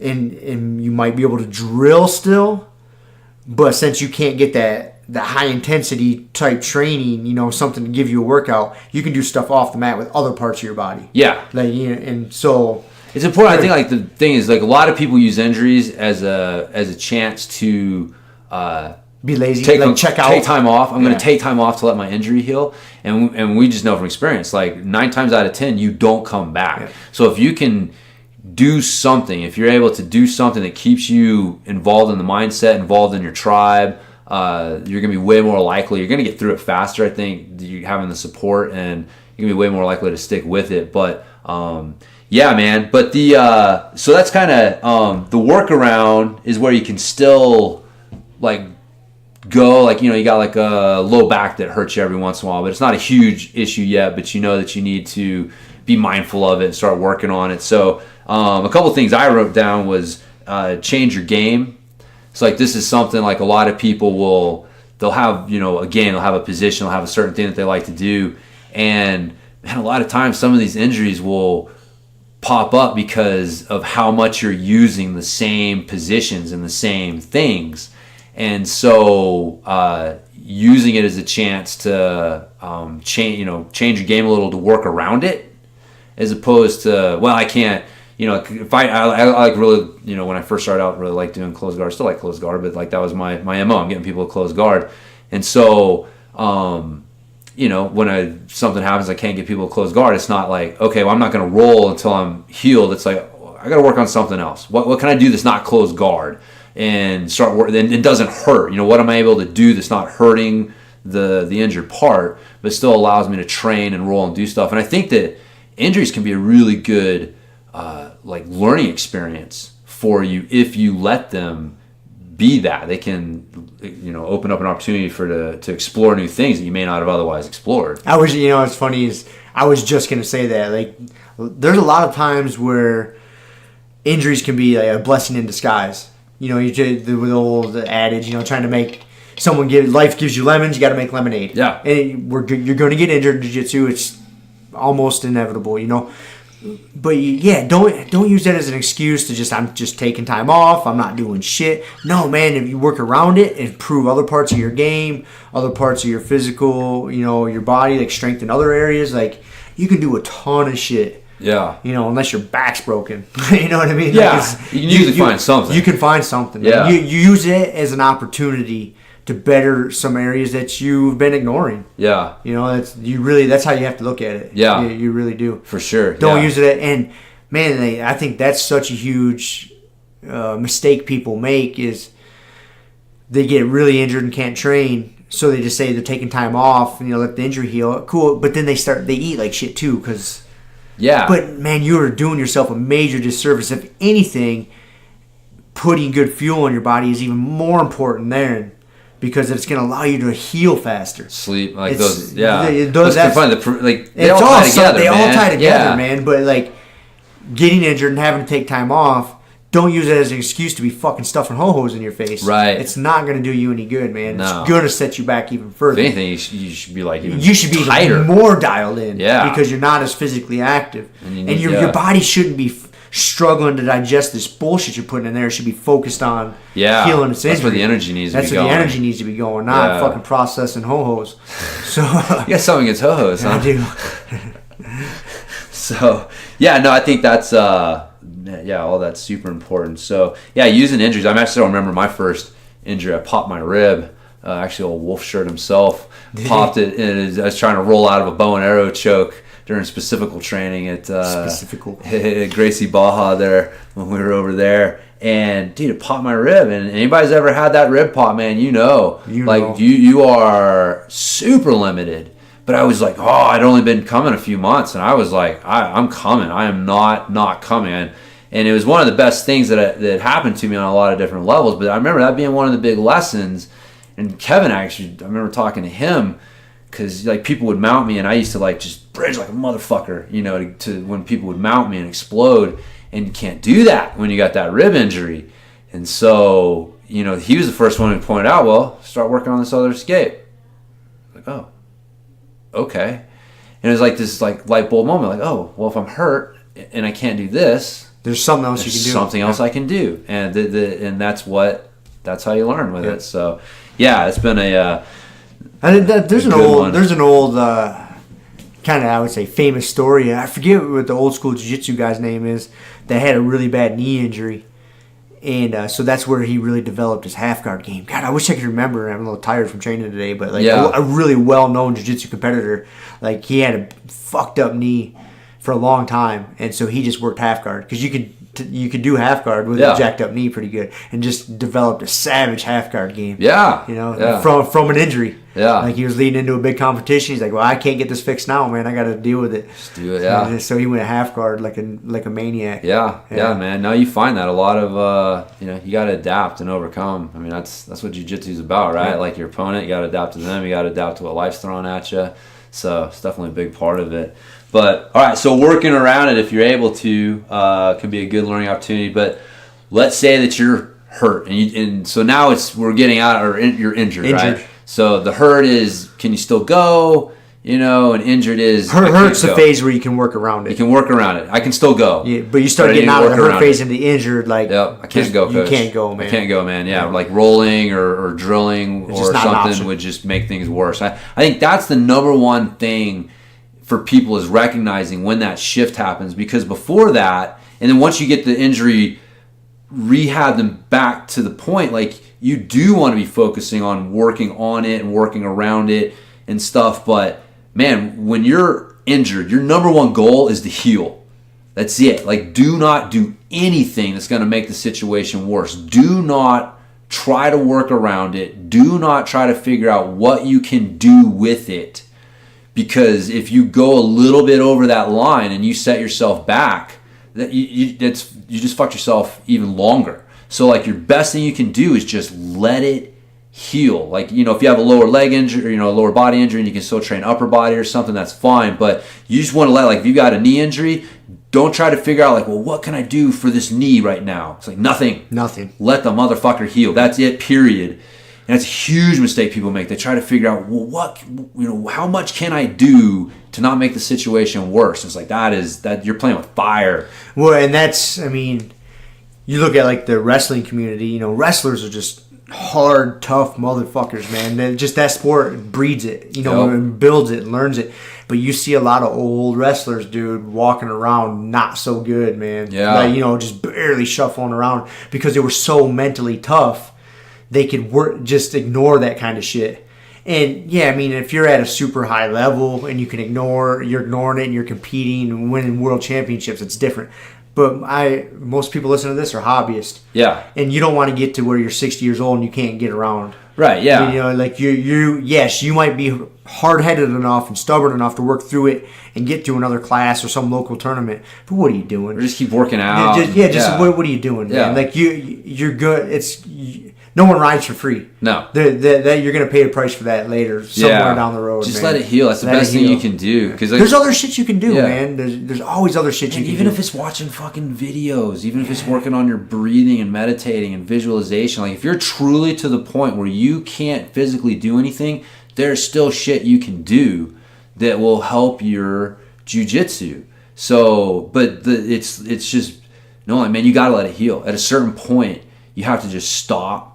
Let it heal. Stop trying to fucking work around it, man. And I see that all the time with people, man. It's like, dude, that is hurt bad enough to where you just need to let it heal. You just need to stop. And, you know, and I'm I've said this from the beginning. I used to joke with people in my gym. I'm like, man, this is a do as I say, not as I do kind of operation. So you just need to be prepared for that. We kind of talked about that today. Your ribs are a little jacked up, and you showed up last night and you weren't really going to train, but you came in, you had your gi on, and you're on the mat. Like, how much discipline are you going to have when Kevin comes over and says, hey, let's wrestle? And you're like, all right. I don't want to not say no, man. Yeah, so like I told you, like I don't have enough discipline. If I come to the gym and I put my gi on, it's going to be so hard not to train. Yeah. Like if I can't train, like it's either I don't come into the gym, which is rare even when I came in right after surgery. But dude, you know what? My street clothes are staying on. Yeah. Like I'm not putting on a rash guard. I'm not putting on a gi. I knew full well when I brought my fucking gi in. You knew what was going to happen. And say it was funny this afternoon. I told you like I was going in and I wasn't, I didn't sleep super well last night. And I kept telling Keely, I started to make statements like, man, I'm just going to get through the Grumpy Guy Fit class, or I'm just going to drill today and not roll. And I caught myself every time. I'm like, I got to stop making a liar of myself. I keep making these promises about what I'm going to do before I go into jiu-jitsu, and I always make a liar out of myself. So I'm just going to shut the fuck up. Yeah. And so, yeah, it is. That comes into you have to know yourself. You have to know how much self-control you have, and how much discipline you have to make the right choices. Yeah. And if you don't know yourself, that just... And even then, man, but I had that groin injury. That was kind of my point. Like, I had that groin injury that, I tried to work around, tried to change my game. Did you deal with that thing for how long? Dude, months. Like, the better part of last year, I had it, man. And it was just, again, it was one of those things that started out because I was playing a lot of closed guard. Because that was going to be my game plan going into Masters Worlds was closed guard. And so I was just playing a shit ton of closed guard, man. Dude, just started getting that groin hurting. So I had to change. So I started playing, like, more half guard. And then it started hurting in a different place. So then I started playing more half guard, like trying to force everything to the other side. And then it started hurting again. And then I'm like, I can't squeeze with my legs. Like squeezing is a pretty important part of jiu-jitsu. And so, I finally just had to admit, like, man, I'm injured. Like I've tried to work around it. I probably should have admitted it earlier. Like I was a dumbass. And I literally had to take almost 4 weeks off of, drilling hard and live rolling and stuff. And it was terrible. But but even then, though, like I said, like I was watching a shitload of the EBIs. I was watching the, some leg lock videos. And, man, I came back from that injury, and my leg lock game was actually sharper than before I got hurt because I was using that time I couldn't do that, but I could still do something. You know what I mean? There's always something you can do to improve yourself, man. Watching videos, something. But yeah, but that's a tough pill to swallow. I mean, I was just there recently where you have to admit to yourself, I'm injured, man, and my number one priority is I can't hurt this worse. Anything that hurts it, I have to stop immediately and don't go any further with it. Man, that's a hard one to do. It's tough. But you got to do it, or else you're just going to fucking pay the price later. We're in this activity, this sport, this martial art because we're competitive. And so it's hard. Yeah. It's hard to admit to yourself, like, hey, man, I have to chill out. Yep. Plus, it's so much fun. It's so much fun. And plus, you don't want other people to catch up to you and get better than you. That's what you always think. Every time you're missing a class, like, oh, dude, that guy who's pretty close to me, he's probably training. Brazilian Nick's training tonight. I'm not there. I'm not. He's getting. He went up a percentage point, and damn it. I know. No, it's funny. I was joking with my wife about. That's why I never let her go into class. Like, I'm not going to noon class, and then she goes in. I'm like, I guess I'm going to noon class. I'm like, I can't let you catch up to me, man.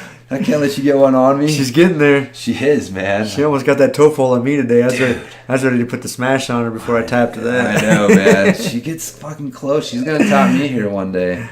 So, but anyways, all right. So I think that, man, that's kind of the big thing of injuring, dealing with injuries, kind of making that mental shift. And then once you're past that point, it's back to reintegrating it, right? So I would tell people, like, you want to work as hard as you can around the injury and not worry about it at all. Like, don't do anything with it. Now, once it's been healed and you can start rehabbing it, now you want to start getting it stronger and focusing on trying to even things back out. Like, the weak side rule kind of thing, where you're not just continuing to hammer the other side as hard as you can. You're trying to get the other side back up, to the same level to even things out. But like, that's when you want to start, you make that shift, and now it's okay, now we'll get it stronger, start working on that. But it's just, there's a distinct line there that if you don't recognize that shift in mindset and how you're trying to approach it, can just set you back. But so yeah, I don't know if you got any. Nope, I'm good with thoughts that. on that, man. So what else do I got here? Oh, basic rule is if it hurts, don't do it. I think I've mentioned that. Yeah. It's fucking hilarious, man. Because again, it's BJJJames. I've been for years, man. I get people, in my facility or just email and stuff like that. They're like, I'm hurt. Is this a good exercise to do? Does it hurt when you do it? Yes. No, it's not a good exercise. No, it doesn't hurt. Well, then it's fine. Obviously that you got permission from your doctor and stuff, but it's like, man, it literally is just that easy. Like, you don't have to be a rocket scientist at this stage of the game. If it hurts, don't do it. So there you go. Good rule of thumb. This is actually kind of goes into what you were talking about earlier about the mobility, stability, strength thing.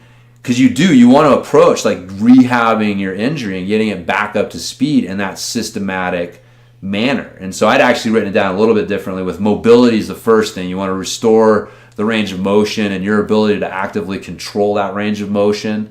Then you want to start working on your movement quality, which is integrating that joint back into your overall movements, because your brain doesn't it has developed ways of moving to protect the injured joint.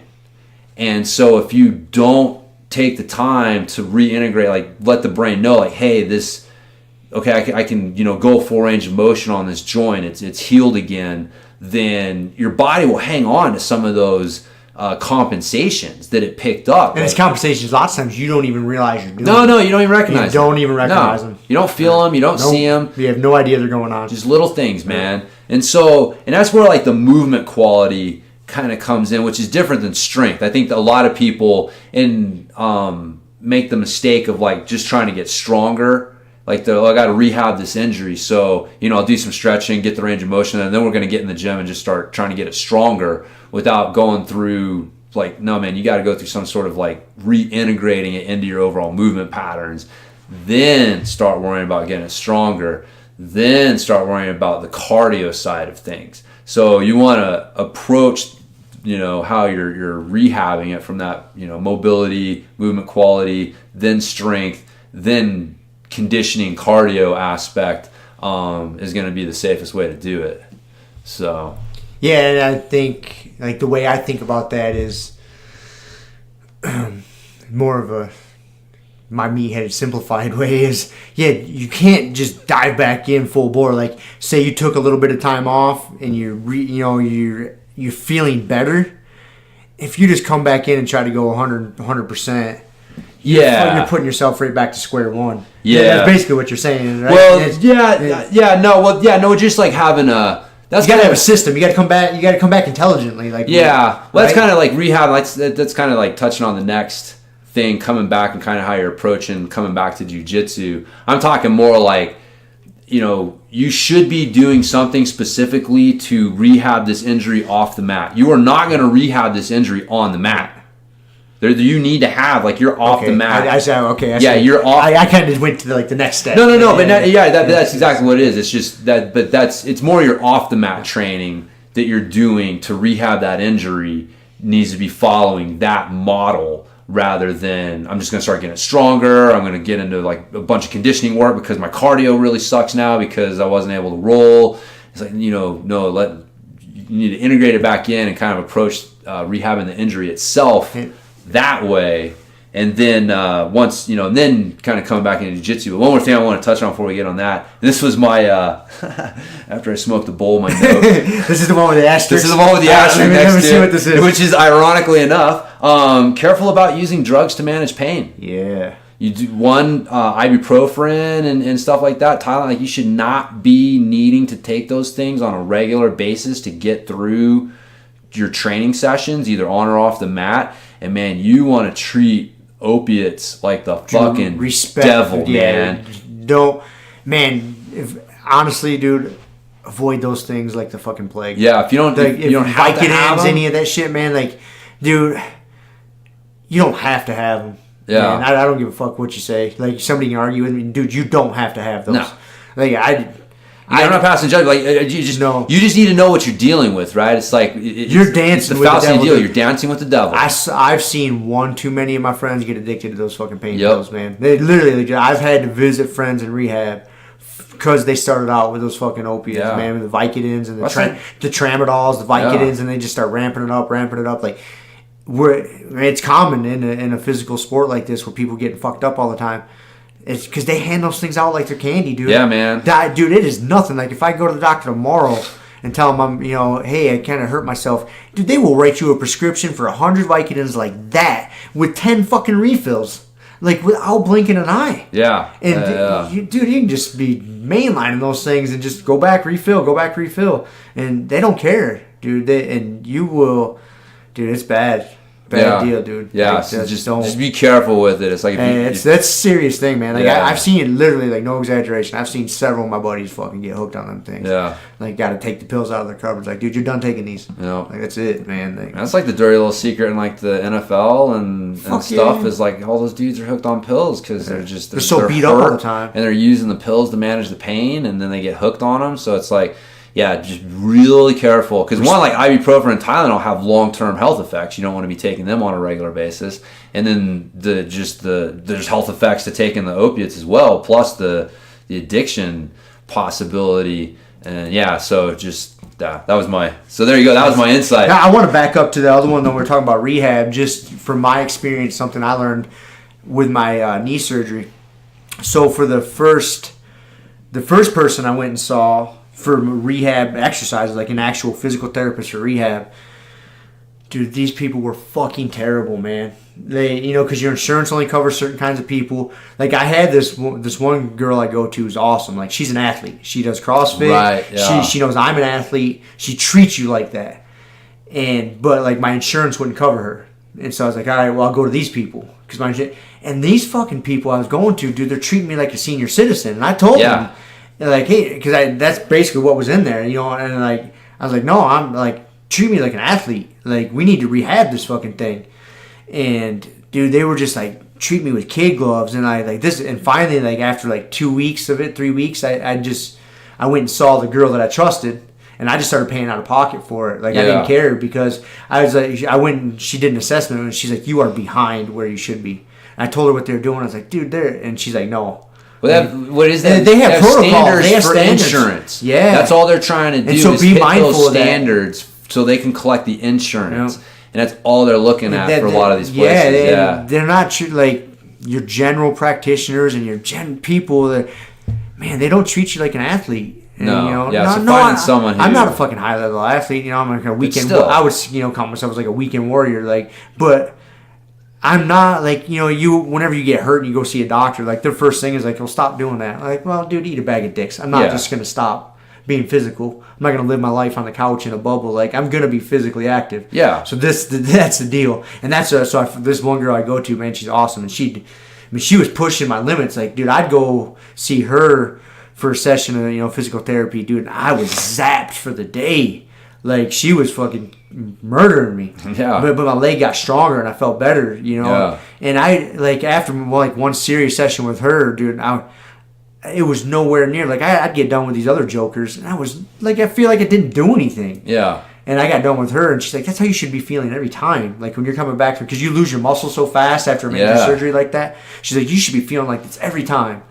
And so it's important. Yeah, no, it's good advice, man. It really is. Finding someone who understands what an athlete needs. Yeah, you're best off, like, if you got a doctor or surgeon or whoever it is, a physical therapist that is an athlete themselves. Yeah. That if you go to somebody that tells you, like, hey, have you ever thought about just not doing this activity anymore? Dude, fucking run. Yeah. Get your file and run out of there, man. Because they just don't get it. No. They just don't get it, man. No. Yeah. Like, yeah, they got to know. So that was a big lesson. That was a big lesson for me, man. That's good. Yeah. I swallowed the pill and just paid out of pocket, man. It wasn't cheap. I could have went the other way and just insurance paid for every penny of it. That was so fucking worthless, though. Like, you'd almost been better doing nothing. I would have been better fucking YouTube and knee rehab exercise and doing it myself. Yeah, I would have. Some of that stuff, man. Which don't do that. That's I know. That's not. Again, if you there's definitely good. Your point is there's great physical therapists. There's great physical therapists, but you don't be afraid. Yeah. Don't be afraid to just walk away from one if you're not. Right. Yeah. When it comes to it's your body. It is your body, man. You have to. You got to believe in what you're doing. That's another just kind of overall important thing, period, is if you don't believe in what you're doing, if you don't believe in what the person's asking you to do, it's not going to work. Yeah. I mean, honestly, that's why like you see people doing these dumbass programs, and you're like, how the fuck are they getting these results? Man, they believe in it. Yeah. They believe. And you give people like the perfect program that produces results, and they're half-assing it because they don't believe in it, and they don't get the results from it. So, man, yeah, I'd rather have a shitty program with a 100% buy-in from an athlete than like a great program with no buy-in from them. So, but that's part of it. Like, you trusted her, so you knew like, man, this is what I need to do. And so, you mentally bought into it, and that makes a big difference than just going in there and be like, these fucking people. Like, yeah, dude, that was so big. And another lesson I learned from that, too, is it's on the same topic, but, man, like, when you get a serious injury like that and you have to go get, like, an MRI and go see a doctor, like, dude, get several opinions. And and I think people hesitate to do that because they feel like it's insulting to the first doctor you see. Fuck them. You only get one body. You only get one body, man. I went and saw, I think three doctors once I had the MRI to see, before I had the MRI because I was like, okay, maybe it's not torn, yada. Finally, I found one that gave me some good info, man. Like, I just trusted him. Yeah. Like, through how he checked me out, like, the little test he ran me through, like, I really trusted this guy. And then once I determined I needed surgery, I talked to 3 or 4 different surgeons. I wanted to hear, well, okay, what's your plan? Here's this. I'm an athlete. I expect to be doing this. And, one guy wanted to do a patella tendon graft, and he swore by it. Another guy wanted to use a cadaver tendon. And so, I basically had 2 surgeons tell me cadaver was the way to go, and I had 2 tell me that the patella was the way to go. And so they gave me the information, and I made the choice. Like, nope, I'm going with this surgeon. You have to it's your body, man. Yeah, be an informed consumer, man. It is. It's hilarious how much research someone will do on a fucking TV. Yeah. Before they buy a TV. But when it comes to surgery, they're just like, doctor says, okay, first doctor says I need surgery on my back because my back's hurt. Okay, well, here we go. No. It's like, holy shit, dude. Fuck that. Yeah. That's really good advice. Yeah. It's important. It is. It's super important, man. Yeah, get those. God, you would be shocked at how many stories there are from people getting, like, just wildly different, opinions from doctors and finding out, man, the first person that you went to was fucking wrong. Like they were misreading it. They were flat out wrong. So yeah, if you got any misgivings or you got at least get 2 opinions on stuff like that. At least, yeah, because I had 2 respectable surgeons. Like I got some references, and just talked to different people, and the 2 like it came down to between 2 surgeons, and then one guy wanted to do patella tendon graft, the other guy wanted cadaver, and they were both very adamant as to why they chose each one. Right. And you're talking to surgeons. These dudes aren't stupid. No. They're fucking smart as shit. They're good at what they do. And so I'm just a monkey. And so I'm taking information from these 2 super smart guys, and I got to make the choice. Yeah. So it's interesting. Yeah. You take, because a lot of people think, doctors are doctors. No. And they all get trained the same way. Yeah. And then they're people, man. They are.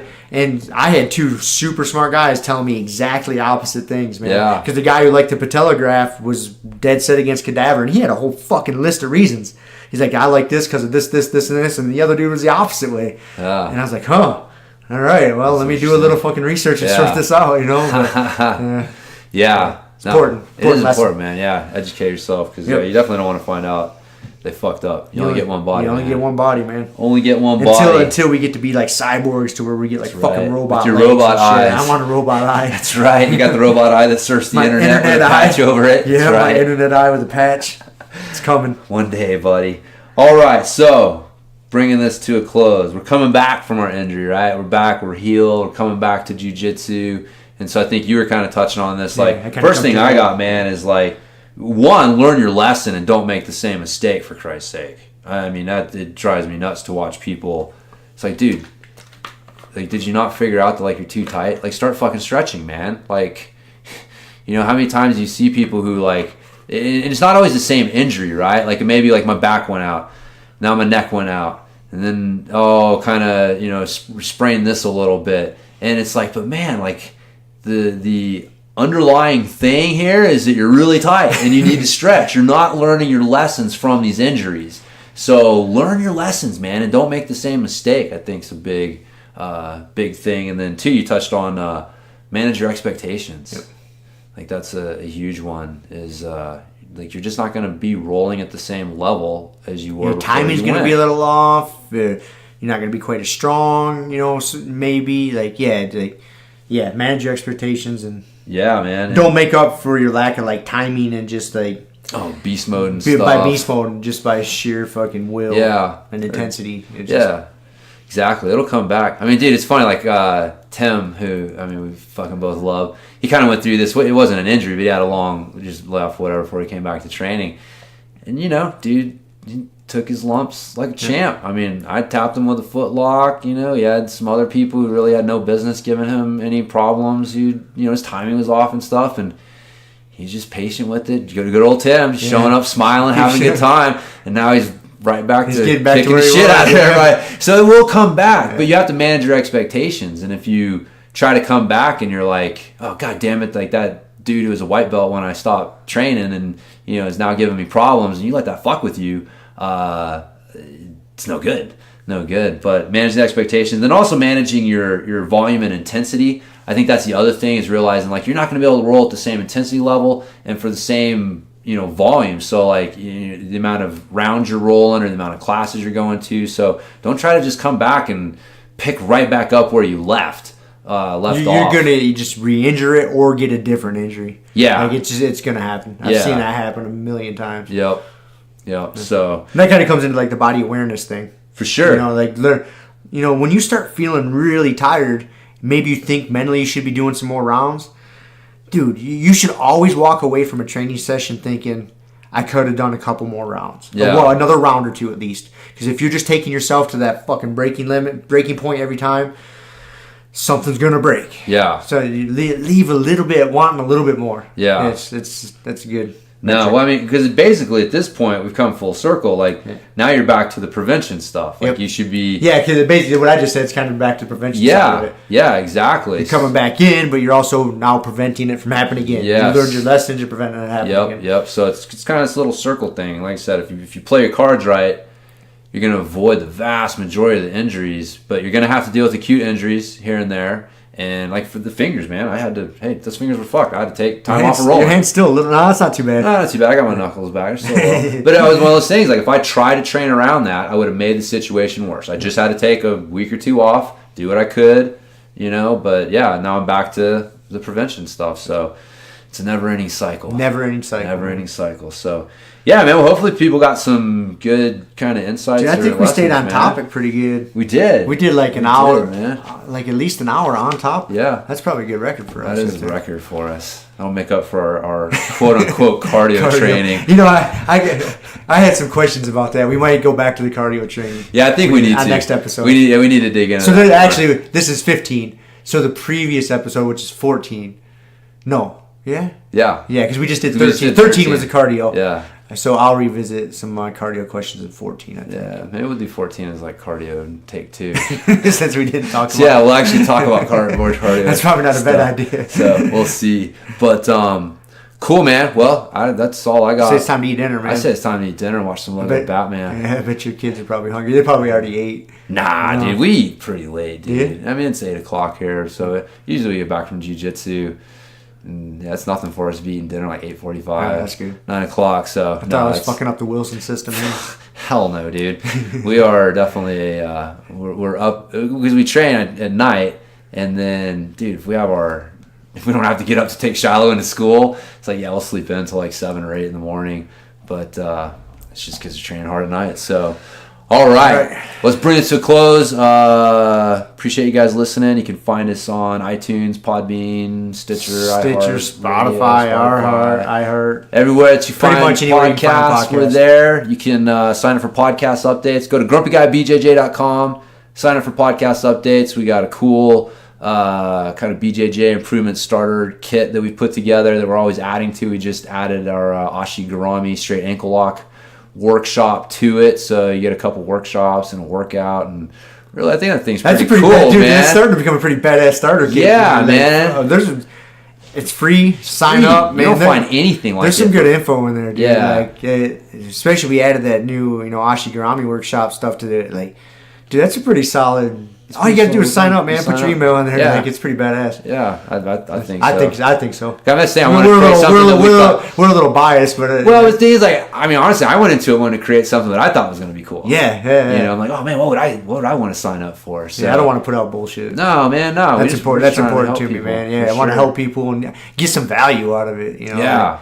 Big time, man. So, and then if you guys have any questions, comments, just want to tell Rob and I how much you love or hate us. I can prefer just tell us how awesome we are. How awesome we are now. Stroke our ego a little bit. We we got another week with Kevin and Pimenta. Kevin's in Pimenta mode. He ain't fucking around right now. So, anyways, we got 2 of them to deal with. So yeah, please stroke our ego and make us feel better. Please. But yeah, Grumpy Guy BJJ at gmail.com is where you find us there. Yep. So that's it, man. That's it. Let's go eat. All right, let's go eat. We'll talk to you guys later. See you, James. Peace.